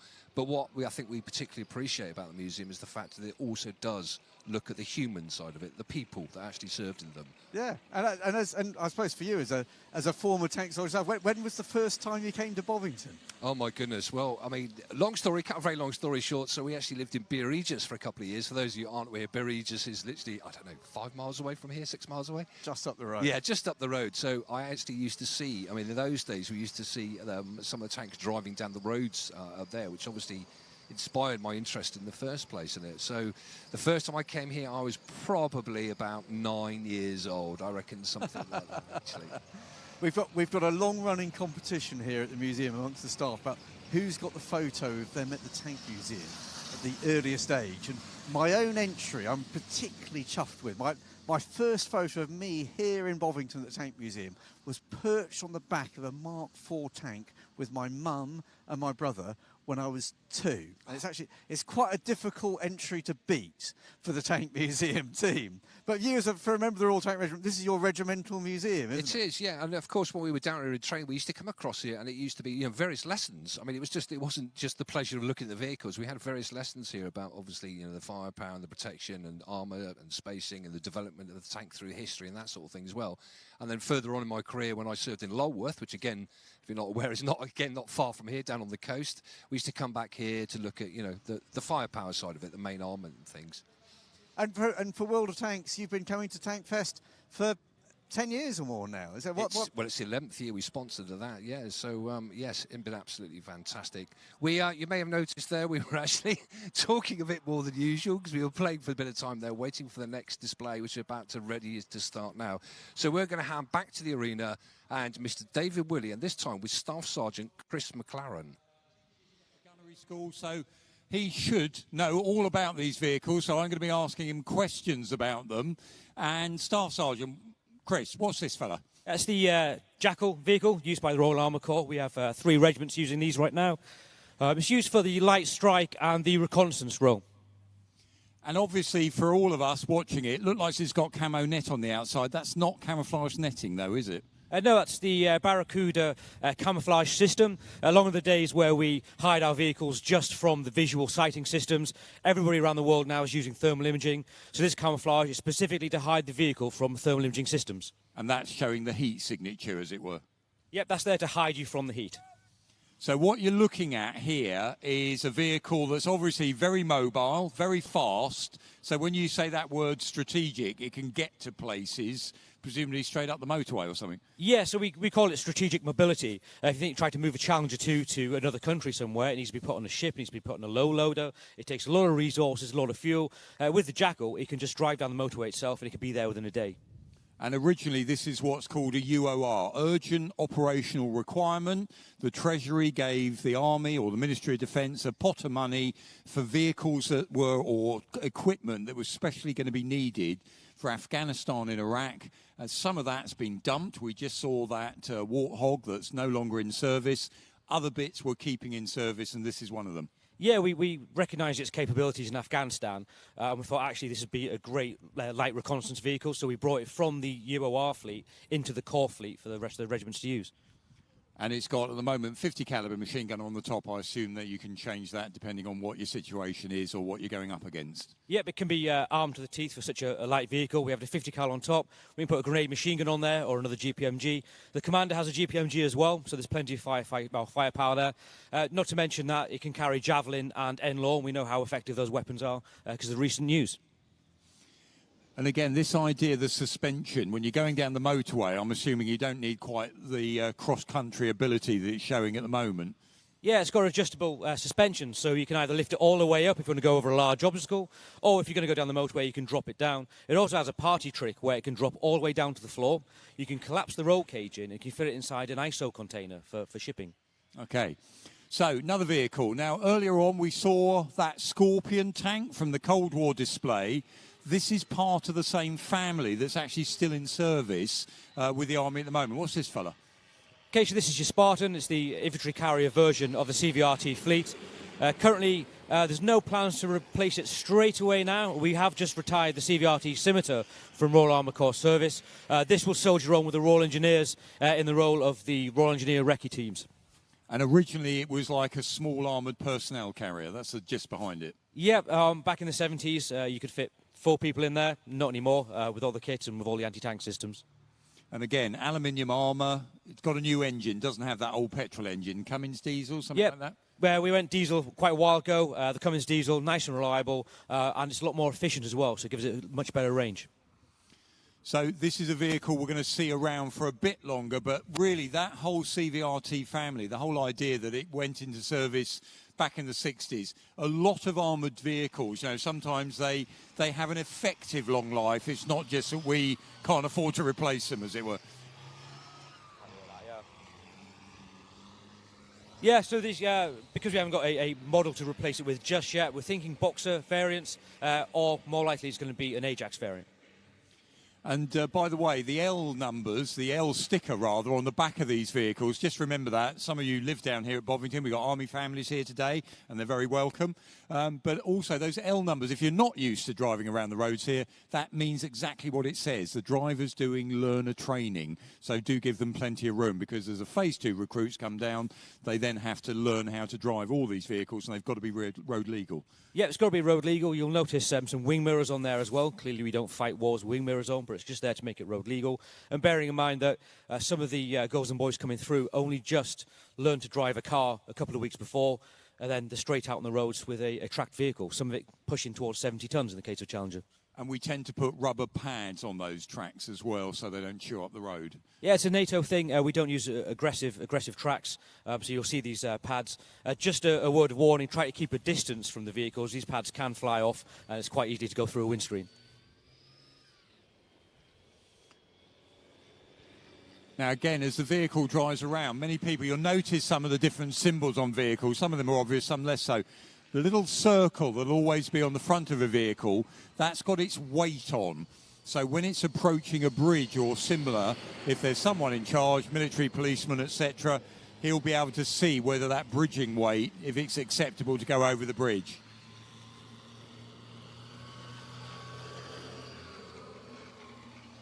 You'll notice the sighting system that's on the Commander's cupola there. That's an older generation passive infrared sight. It's starting to show its age now. Modern vehicles have the thermals on there. That is essentially just a monocle that you might use as a dismount, but with a L37 7.62 machine gun on there.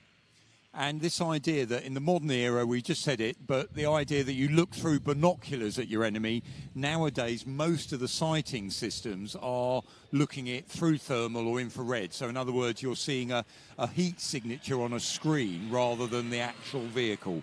Yeah, and that feeds into the next vehicle coming in there, the Warrior. The Royal Armour Corps has retired the CVRT Scimitar, and for the brigade reconnaissance role, we are now adopting the Warrior, which is a much bigger platform.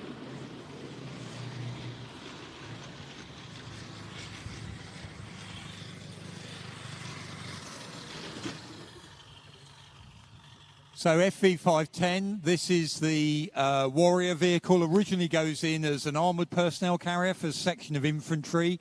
IFV nowadays, infantry fighting vehicle. Yep, there's a difference between an APC, an armoured personnel carrier, and an infantry fighting vehicle. Traditionally, an APC would drop the troops off a couple of kilometres away from the objective. The troops would then advance towards and then attack the position. With an infantry fighting vehicle, the idea is that it becomes its own fire team. It can fight its way onto the objective and drop the troops just a couple of metres away from it, even if they may not need to dismount because it's been destroyed already. And the whole point of this generation, we've already seen the Challenger, Challenger 1, Challenger 2. They're much faster and more mobile tanks, so this needs to be fast enough to keep up with them. It's going to do its job properly. And they are really quick. I mean, I know you've driven one. It is just a giant go-kart. You put it in forward and put your foot down. And you can see automatic door. It's a powered door at the rear there. It's obviously the vehicle's got fantastic brakes. They show that off. There's a reason for that, isn't there? I'll explain it, 'cause I'm sure he's going to pull away any second as soon as I try to speak. Okay, so why is the door? So you were telling us earlier, 2 doors if you put 2 vehicles back to back?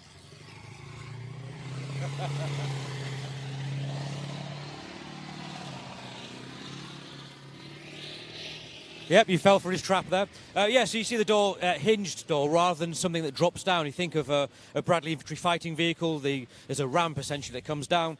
The British use a hinged door, and the reason for this is because if you open the doors of 2 warriors and drive them back to back, it creates an armoured column or an armoured corridor between the 2 vehicles, so you can move troops and supplies under the cover of armour. And again, the power of that engine, it speeds it around, very good brakes to stop suddenly, so the dismounts can get out the back. Radon cannon, 30mm cannon in the top. That's quite a dated weapon, but still pretty effective, I imagine. Yeah, it is dated, but we can upgrade the ammunition natures for it. It still has plenty of punch to deal with the peer adversary, which for the Warrior would be something like a BMP-2 and other reconnaissance vehicles. Luckily for us, a lot of the peer forces have quite thin armour, so 30mm is more than a match for that. So for the infantry carrying role, this is going to be replaced probably mid-2025 by Boxer, which is going to be a wheeled vehicle built in Britain up at Telford. But you're reusing those, as you say, now for reconnaissance until Ajax, famously, fingers crossed, is ever ready. Yeah, it does feed into our reconnaissance doctrine. We mentioned that everyone has thermal images now. We can't hide from the enemy, so therefore we need to be able to fight for the information.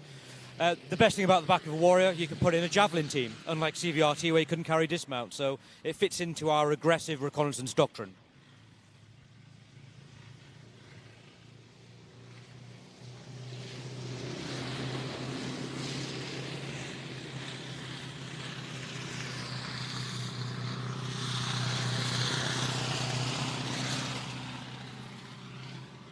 And although she looks similar to the vehicle that came into the service in the 1980s, it's a completely different beast. It's got thermal imaging in there, it's got a better sighting system, it's also got the combat radios in there to share data across the network, so although it's very similar to what came in service, it's been upgraded quite a few times. And obviously one of the big contrasts you can see that's going on now, the Army really has 2 speeds, dead slow, flat out. We can't thrash our own historic tanks around this track. Yes, you can understand why. We really don't want to break them. We husband them. We look after them. It's only when you see these modern vehicles driving around at this speed, you realise the capability of some of these track vehicles, how mobile they are. Now, a couple of other UOR vehicles. This is Foxhound and Mastiff, I believe. Certainly is. Foxhound came into service, another UOR vehicle for Afghanistan. An absolutely incredible vehicle. It takes a lot of its engineering design from the Formula One. So it's got a single-piece monocoque chassis, meaning essentially the entire hull is made from one piece of ceramic material. It's there to take blasts and direct fire. You'll also notice it's got an odd suspension setup. So between the wheels you see these black bars. That is torsion bar suspension mounted outside the hull. The idea being that if the suspension went through the hull, an ID blast could cause damage inside the vehicle, so everything is mounted outside. And again, you've got this very classic V shape, so if a mine goes off or an IED, the blast is vented up the side of the vehicle, hopefully not trapped underneath, which may flip you over, cause much more damage. Yep, the last thing you want to do is try to contain the blast. The idea is to get the blast away from the vehicle. And we can see that well with the Mastiff behind. It's got sacrificial components on this. The wheels and the fuel tanks are designed to blow off. So if there's a large explosion under the vehicle, it ejects the fuel tanks away from the vehicle, away from the crew, so you don't have that secondary fire issues. And again, on these vehicles, like a lot of the modern kit, you'll see these boxes on the front.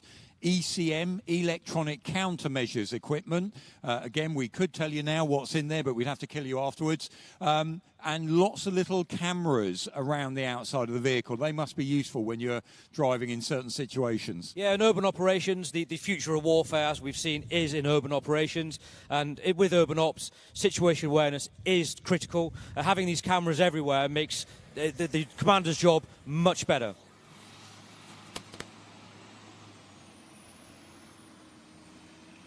Now, with the Mastiff, this is bar armour. You see these cages on a lot of modern vehicles. What's the purpose of that? So the bar armour is there specifically for one weapon, and that's the RPG-7. It's there to fuse the RPG so it doesn't detonate, and if it does detonate, it's going to detonate away from the hull. It gives the vehicle a lot better protection. And it's an incredibly efficient way of dealing with it. If you think an RPG-7 can go through 300 millimetres of armour, that's tons and tons of steel. We can negate that RPG system by just having some half a ton's worth of bar armour. And again, looking at these, obviously a lot of the fleet that was used out in Afghanistan and Iraq, it's come back to the UK, it's still in these sandy colours. Slowly these are now being changed, aren't they, and actually painted as if they're going to be used back to the old NATO, Northwest Europe type schemes, etc. Yeah, I think the answer is pretty obvious why we're doing that. It was more of a shift now away from the counterinsurgency back into the high-intensity warfare that we all know and love. So with that, obviously at the moment, you're very interested in some of the future developments of armour. Would you say the Army's got suddenly very much more interested in tanks again? Yeah, we certainly have. I think there's a legacy left over from the counterinsurgency campaigns. I think we took our foot off the gas a little bit, thinking that we're reaping the benefits of peace. But actually, we've seen that's not the case, and we're now hurtling into something which we were now prepared for, thankfully. And Chris, just to make the point here, we are a teaching establishment. This museum collection was put together to teach soldiers, and we still do that. This T-72 tank over the back there, Chris has been using that tank to teach serving soldiers about threat vehicles, as they're called. What does a T-72, what's it look like? What are its capabilities? And looking at our own equipment very much with the view, how can we defeat those bits of kit should we ever come up against them?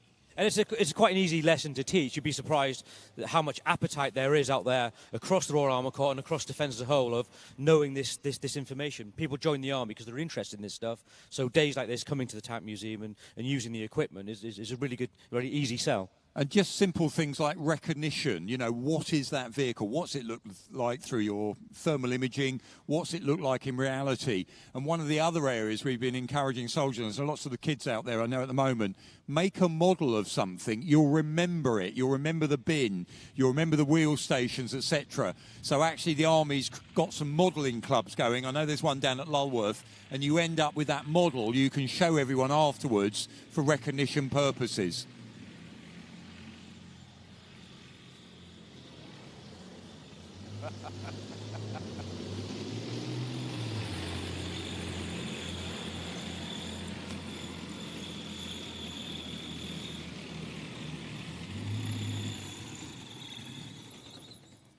Driving it like you stole it.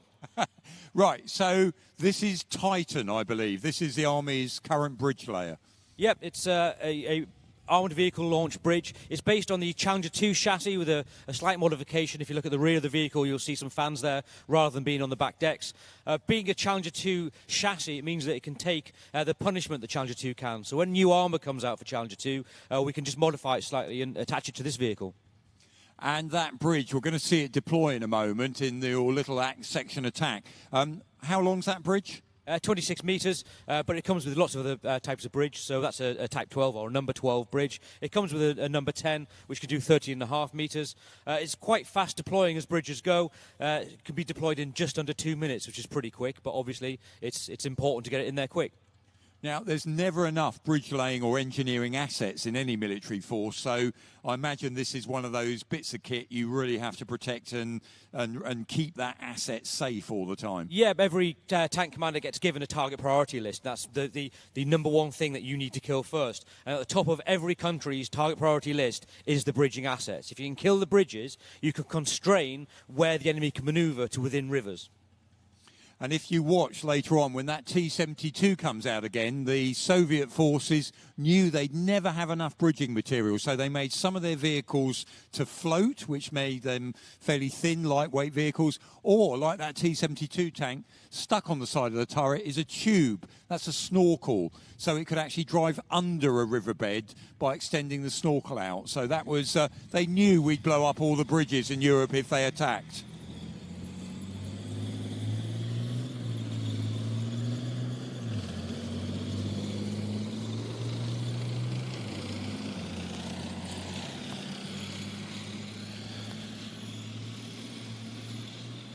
Now, these bridge units, these Titans, they're actually crewed by Royal Engineers. Yeah, the Royal Engineers operate this, the Trojan, Titan and Terrier. The Arm Sen that we're in now isn't just for the Armour Corps, the Royal Armour Corps. We have engineers, we have logistics here, we have artillery, so it's a mix of everybody. So, yeah, you see all these different vehicles, these not all Royal Armour Corps personnel. Okay, well, that bridge layer is quite a bit of kit. Again, do we actually know at the moment how many of these we've got left in service? I'm putting you on the spot here. I don't think we didn't rehearse this one, sorry. We don't rehearse anyway, it's not a problem. No, that's right, we originally purchased around about 48 of Trojan and Titan, but they're incredibly effective. We've got lots of spare bridges for them. So the idea is that you can't just have one bridge layer per bridge. Behind that, on operations, we'll have 5 or 6 trucks with lots of different bridges on there, which can then reload and then continue crossing. And I keep repeating this point, but it's really important to get across because we've seen this failure in the Ukraine. Some of those Russian forces, you need not just all arms. In other words, you need the infantry, you need your tanks, you need your engineer assets, you need your resupply. They've got to keep up with each other. And obviously that's failed in the Ukraine, where we've got tanks on their own from the Russian forces, lacking the logistics and the support to keep them going. And that's why this is based on the Challenger hull, so it can keep up the same speed as where the tanks are getting to.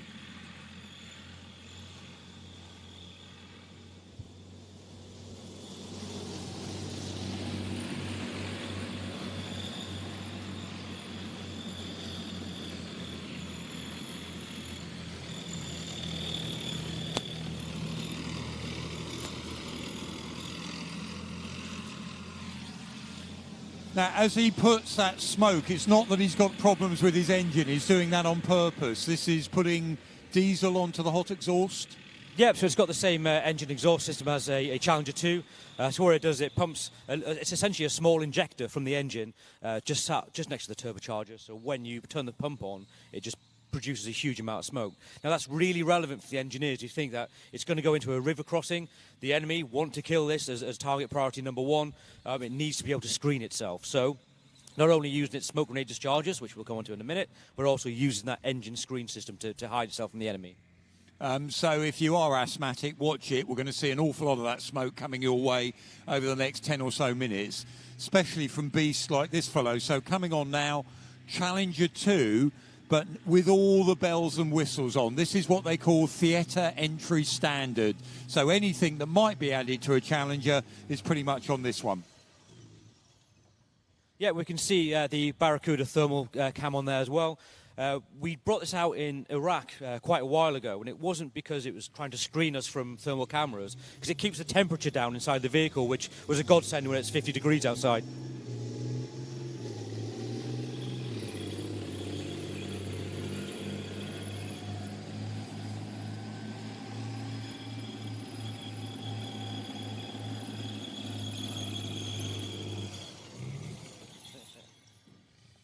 So obviously a powerful 120mm gun, hunter-killer system. Can you tell us what that does? So the hunter-killer system is based around independent commander sights and gunner sight.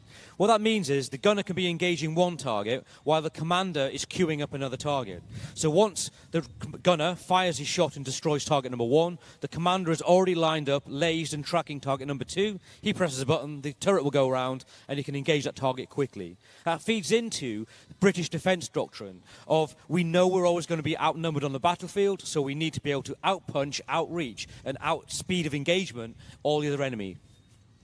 And if you look at this vehicle, as I said, it's got all the bells and whistles on. Remote weapon station just above the gunner's position there, the other side from the commander. And on the side of the vehicle, the extra armour that is put on. When you see the Challengers training, they're like the one we've got over in front of the Conservation Centre. They don't have that extra armour put on until it's really needed in a combat situation. And that really is just an aid to training, etc. I think he's getting bored. Randomly beeping his horn there. On the back of the turret, the table, it's not for tea or anything. This, what looked like a little tabletop arrangement, various bits of electronic countermeasures. We do use it for drinking tea, though. Okay, so that's the bit behind the commander's cupola there. Again, a lot of vehicles. You'll see again the boxes on the front. Because of what happened in Afghanistan and Iraq, countermeasures equipment. Again, all still pretty much classified. Smoke discharges on the front. And above that barrel, that's the main gunner's sight, isn't it? Yep, so above the barrel we have the TOG sight, the thermal sight, put above the barrel.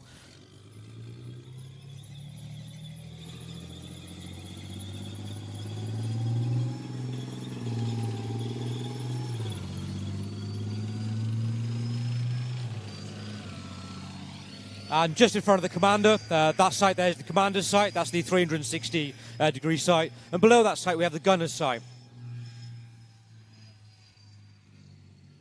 And again, when this tank was being designed, it was still that era of the Cold War. We knew where the enemy were. They were the other side. That's why the armour was all on the front of the vehicle. Now, of course, with the idea of counterinsurgency, urban operations, we see in the Ukraine top attack, this idea of having to put armour all around the vehicle now. Yeah, we're now seeing that the future of warfare is going to be fighting in the cities, and therefore you cannot just assume the enemy is going to be to your front. You have to have a full 360 protection. Now, we're fortunate with Challenger is always designed to have applique add-on armour running down the side of the vehicle. We see other countries around the world struggling to modify their vehicles to have that level of protection, but it's something that Britain does very well with its vehicles. And that's one of the things that gives crews confidence, because what is this very clever invention, Chobham armour? Again, you can try and look it up on the internet. What's actually in there is still officially a secret, but it has genuinely tremendous stopping power, doesn't it? We haven't lost guys from enemy fire. It's been blue on blue in a Challenger. Yep, it is world-leading protection. Challenger 2 is, in my opinion, the best physically protected tank in the world, just because of that excellent armour technology. And we're about to go forward now with Challenger 2 onto a new model, Challenger 3. You've been following that new gun? New gun, the L55 A1 made by Rheinmetall, by far the best tank gun in the world today. And because it's smoothbore, because it's got commonality of NATO standard ammunition, we can shop around the world. We can buy American, French, German ammunition, which suits us. It also suits our pockets a lot cheaper. So it's an excellent upgrade. And these things, so in other words, the British Army is not going away from the tank. One of the other things these tanks are going to have in the future, soft kill and hard kill defensive aid suites, things that are going to help protect the tank that we're seeing going on at the moment in Ukraine, the idea of top attack, warning the crews when we're going to be actually, if we're being lasered or if something's coming our way. We'll wait till Just going to wait for him to stop.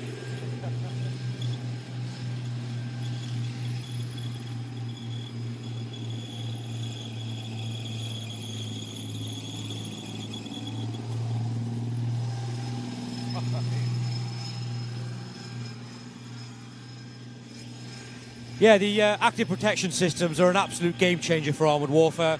For the last 30, 40 years, people have been saying the tank's dead. It's, when anti-tank guided missiles emerged, they said that's the end of the tank. Again, we saw that armour technology came there and negated that risk. And now we're saying that, well, because of UAVs and because of modern anti-tank systems, tanks are dead. Well, active protection systems will again negate that risk and then make the primary weapon on the battlefield back to being the tank. Okay, now Chris has got to disappear off now. I'm just reminding you of that.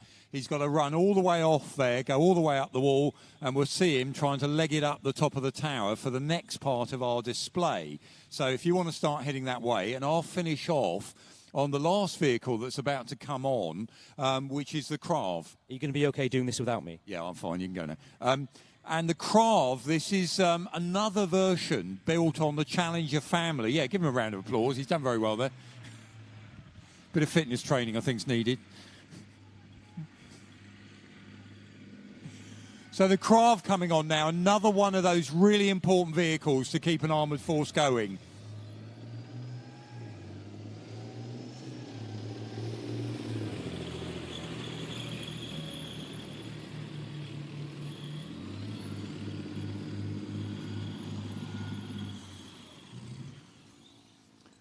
So Krav Challenger repair an armoured recovery vehicle. So you've got a dozer blade on the front, that'll help manoeuvre things out the way. It can also dig into the ground, so it can use that winch. You can see the cables on the front, 100-ton pull. So if you've got a tank broken down or stuck somewhere, you can recover it so it can fight again another day. Really important.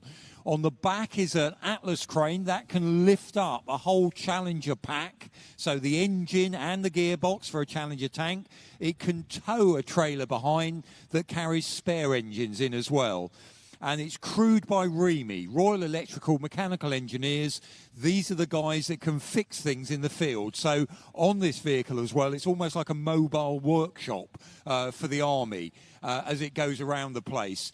And again, because this is the one that's based up the road, if you look at the flag on it, ATDU, Army Trials and Development Unit. They keep an example of everything up there. And if there's anything new added to a vehicle, they're the guys that trial it.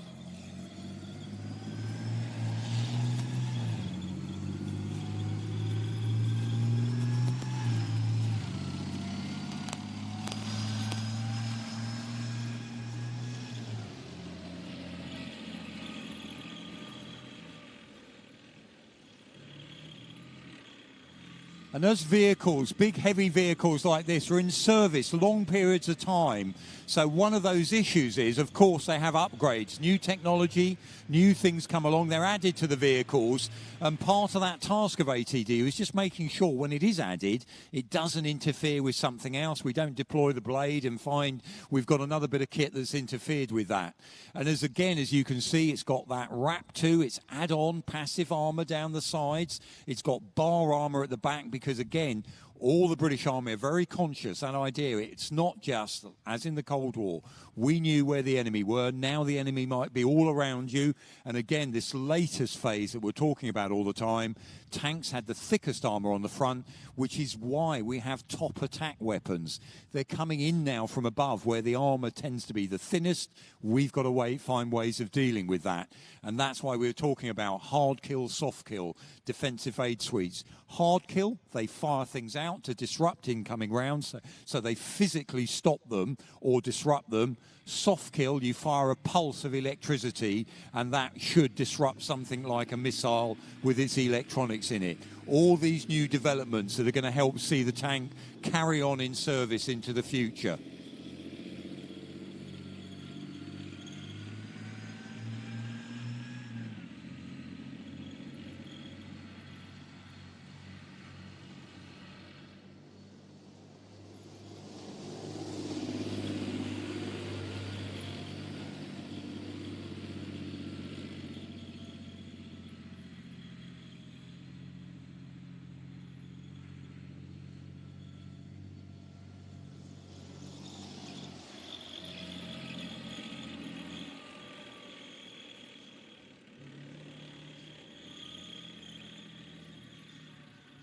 What a fantastic display there, live here at TANKFEST of current British Army equipment. Bovington, of course, is traditionally the home of the tank. The British Army moved its armoured vehicles here in October 1916, and the base here still does what it was set up to do over 100 years ago. As I say, we're here live at TANKFEST 2022. Throughout the day, we'll give you the chance to support the Tank Museum. If you're interested in supporting us, then do check out the links in the description on this video where you can support us through Tiltify. You can leave your tips on YouTube as well through the Super Chat. And also for Twitch, don't forget, of course, to keep an eye on the drops there and also go onto the portal to look at that mega sale. Now, earlier, we've been exploring the TANKFEST site. Richard's been all over TANKFEST over the course of the day and the last couple of days. TANKFEST is a 3-day event nowadays. And having explored all the different corners, he's also had the chance to catch up with the British Army section. They have their own part of TANKFEST where they allow people to climb on the vehicles, meet the soldiers. And Richard has been catching up with an old Army buddy. Yeah, and I think only a bit of an explanation for this meetup is concerned. For us, of course, TANKFEST is where you do, it's like a bit of a regimental reunion, to be honest. You bump into a lot of people. Now, the chap we're going to talk to is Rich Jones. I'll let the VT do the talking. But Rich, the transition when you leave the armed forces and go into Civvy Street, we call it, to become a civilian, can be, it's complicated for some people, to say the very least. And Rich's journey perhaps was a little more complicated than most. He left the British Army and unfortunately got involved in organised crime, which resulted in quite a lengthy prison sentence. He's now an author, wrote a fantastic book which he talks about on the VT, and importantly has now become a veteran support worker. So he helps people to avoid the situation that he found himself in. So an incredible chap, but now we'll go straight across and hear from Rich Jones. As a regimental museum next door to an army camp, the links between the British Army and the Tank Museum are extremely strong. Also, I find that every time I come down to TANKFEST, it becomes a bit of a regimental reunion. And today is no different. And I've just bumped into a chap that I haven't seen for many, many years, and we actually served together in the 3rd Royal Tank Regiment. It's Rich Jones, author and also veteran support worker. Rich, how's your TANKFEST going? First time down, Rich, it's really good. The weather's held out. I was invited down to do a couple of days of speaking about my journey, coming out of the forces and into crime and such like, and my journey through prison life and how I'm supporting veterans. So it's going well, going really well. I say veteran support worker, Rich. Can you explain that a bit more? What is it you do now? Yeah, sure. So when I was put in custody for my 15-year sentence, I focused on looking at veterans in custody and the problems that they face. And I realised that there's very little done for us when we come out of the forces in relation to transition.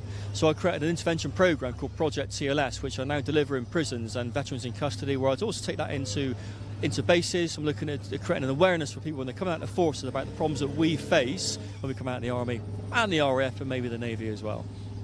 So does it bring it all back to you, Rich, when you're down here at TANKFEST? I mean, as we were talking before walking down here, the smells, the sights, the sounds. And the dust.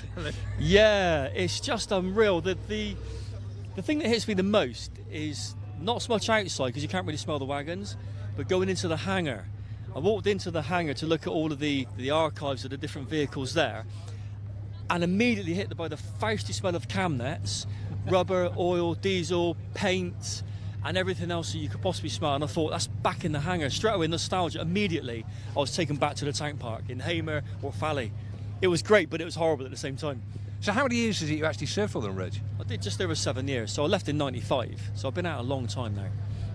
And, I mean, for you, when you were in the British Army, and obviously things went a bit, should we say, awry, amiss afterwards? Yeah, I could say my transition didn't go to plan, is the best way. Yeah, I got involved in organised crime quite heavily, and I received a 15-year sentence for my offences.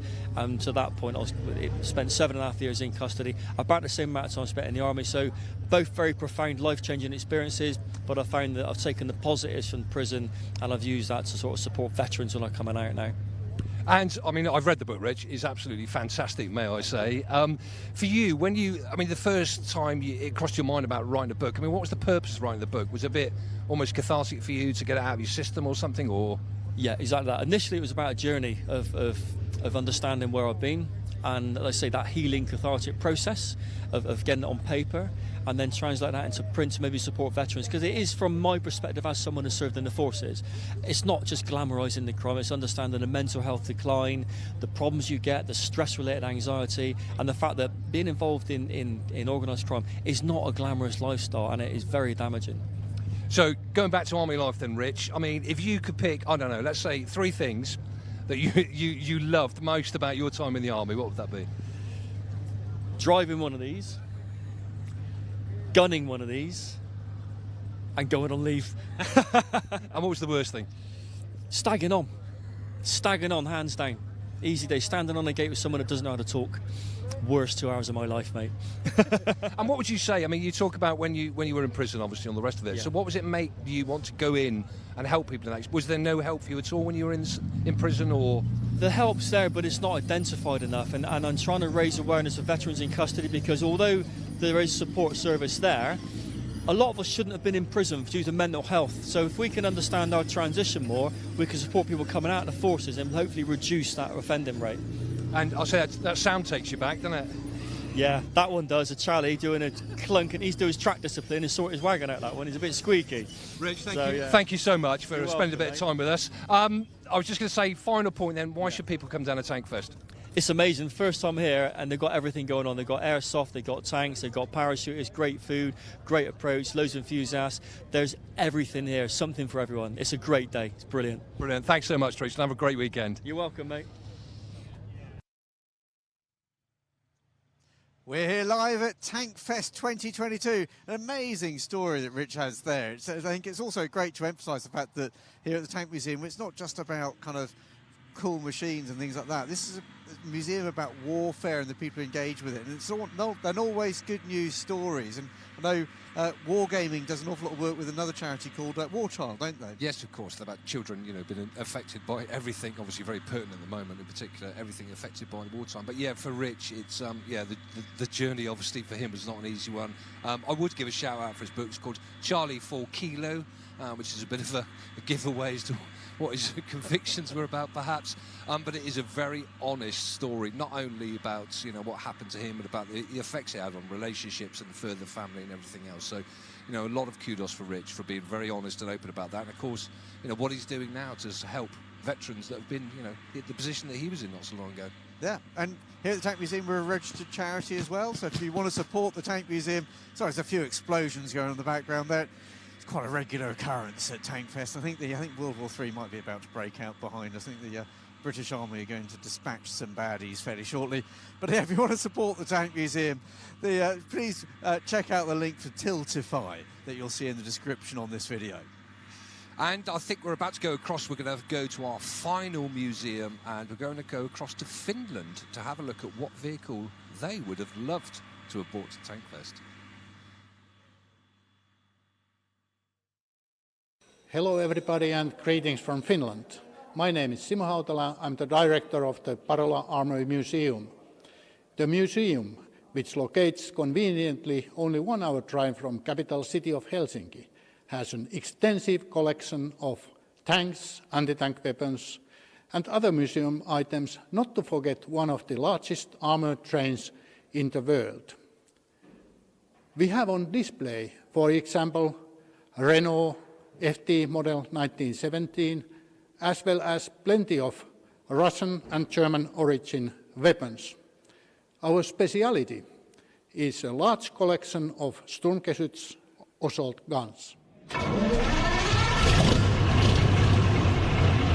The Parola Armory Museum, like other tank museums, has of course some very rare armored vehicles in collection. One of those is an iconic T-34 tank.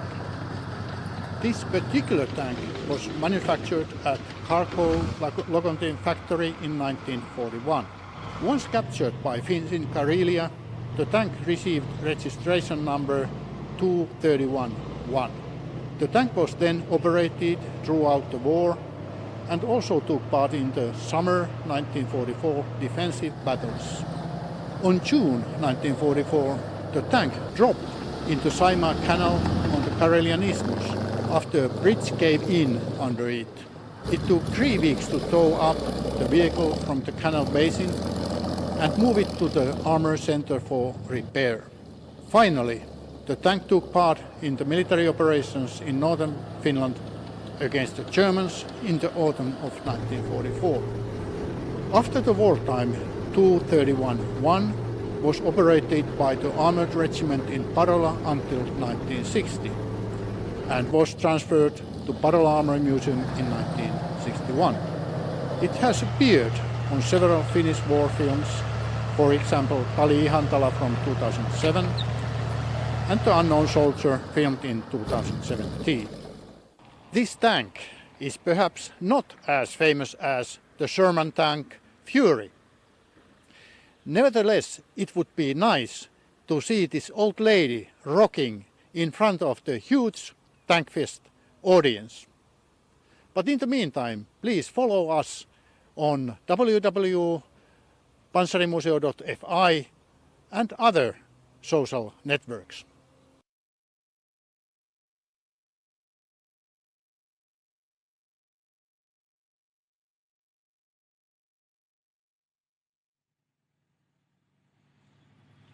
Welcome back. We're here live at TANKFEST 2022 here in Bovington in the south of England. I've got to say that Parola Tank Museum in Finland is terrific. We've worked with them for a long time. There's only one T-34-76 in the United Kingdom. It actually belongs to them and is on display here at the Tank Museum. It's one of the oldest T-34s in the world. It's an absolute peach. But you've been there before, haven't you? We've been there a couple of times now, and yeah, fantastic museum. I have to say, it's the place where my interest in armoured trains was actually born. So it's the first time I saw an armoured train. You see, at the moment, we'll join that very shortly.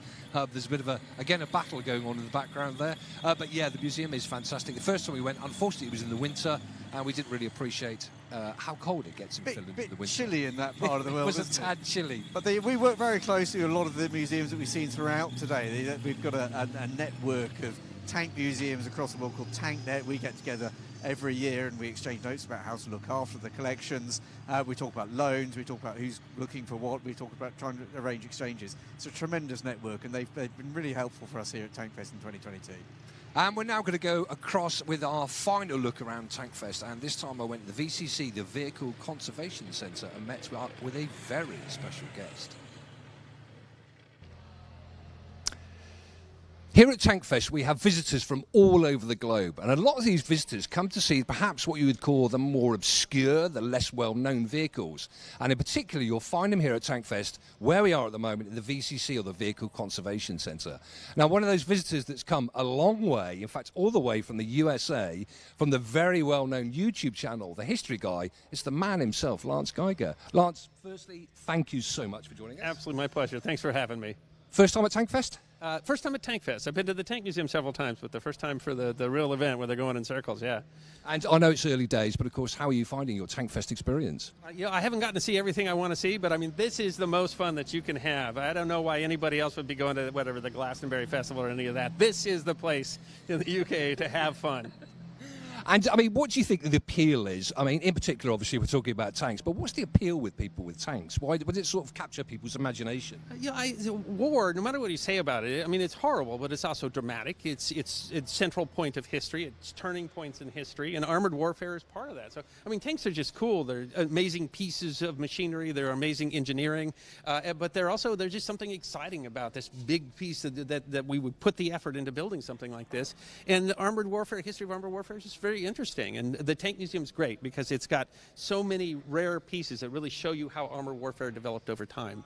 And I don't know any place else in the world that would have so many sort of unique, one-off prototypes and all the sorts of things they have here at the Tank Museum. Now the channel, I mean, you're obviously very well known for you reach out and sort of like, the more obscure, perhaps less well-known facts of history. Tales of forgotten history. I've always been, how on earth do you, find the information, do the research? I mean, where do you find all this from? We find it in lots of different places. We've got a lot of advice from viewers, but I mean, you just get good at it. We've got 2 days to produce a 15-minute video. We put up 3 a week, so it takes me 2 days. If it takes me more than 2 days, I don't get Saturday off. And so you just get good at finding something strange and then turning that into a story and then turning that around into a video, and the next day you're on to another video.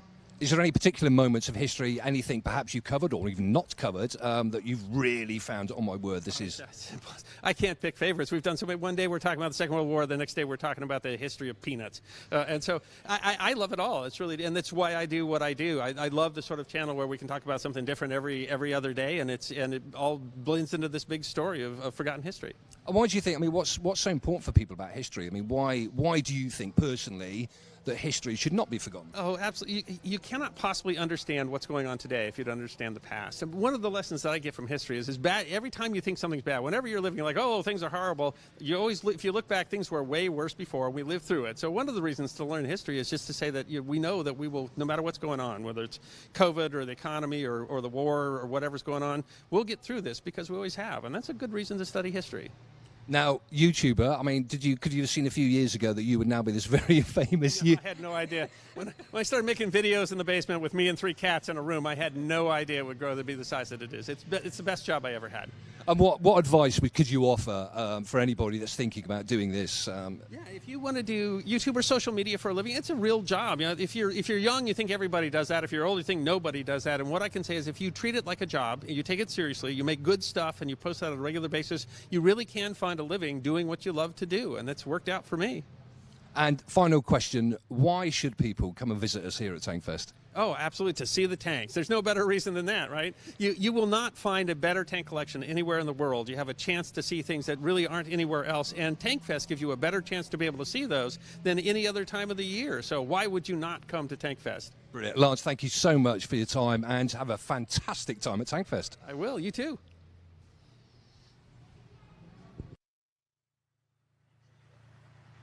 Well, we're coming towards the end of our broadcast today, live at TANKFEST 2022. It's been a great show. The Vehicle Conservation Centre, we don't normally open the floor up to the public. This is one of the few times we do it. It's actually one of the best rooms of military stuff anywhere in the world. VCC, hot favourite of mine. I take the opportunity now, of course, to thank everybody involved in this, in particular Richard and his team, all the hard work they've done. It has been absolutely brilliant. And likewise for me, there's a lot of people involved in making TANKFEST work. World of Tanks has sponsored us for a number of years now. Without them, we wouldn't be able to do what we do.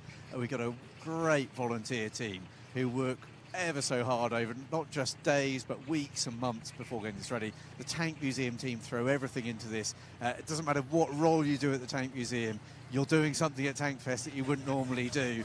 We've got guest vehicle owners who've helped us out. And of course, the visitors who've come here for today have come from all over the world. I was speaking to someone this morning from Ecuador. Yesterday I bumped into a guy from Sydney, lots of Americans here. It's a hugely international event. It's great to see so many people back here this year. Don't forget that tickets for next year go on sale tomorrow. And a massive thank you, of course, to all of our players watching on whether it was Twitch or the Tank Museum's live stream. Stick around on the Twitch because we'll actually be raiding a streamer straight after this. The only thing left really is now to say goodbye from Richard. It's a goodbye from me. Thank you for watching TANKFEST live in 2022 this year from Bovington, the home of the tank. And we hope that we'll see you here next year for TANKFEST 2023.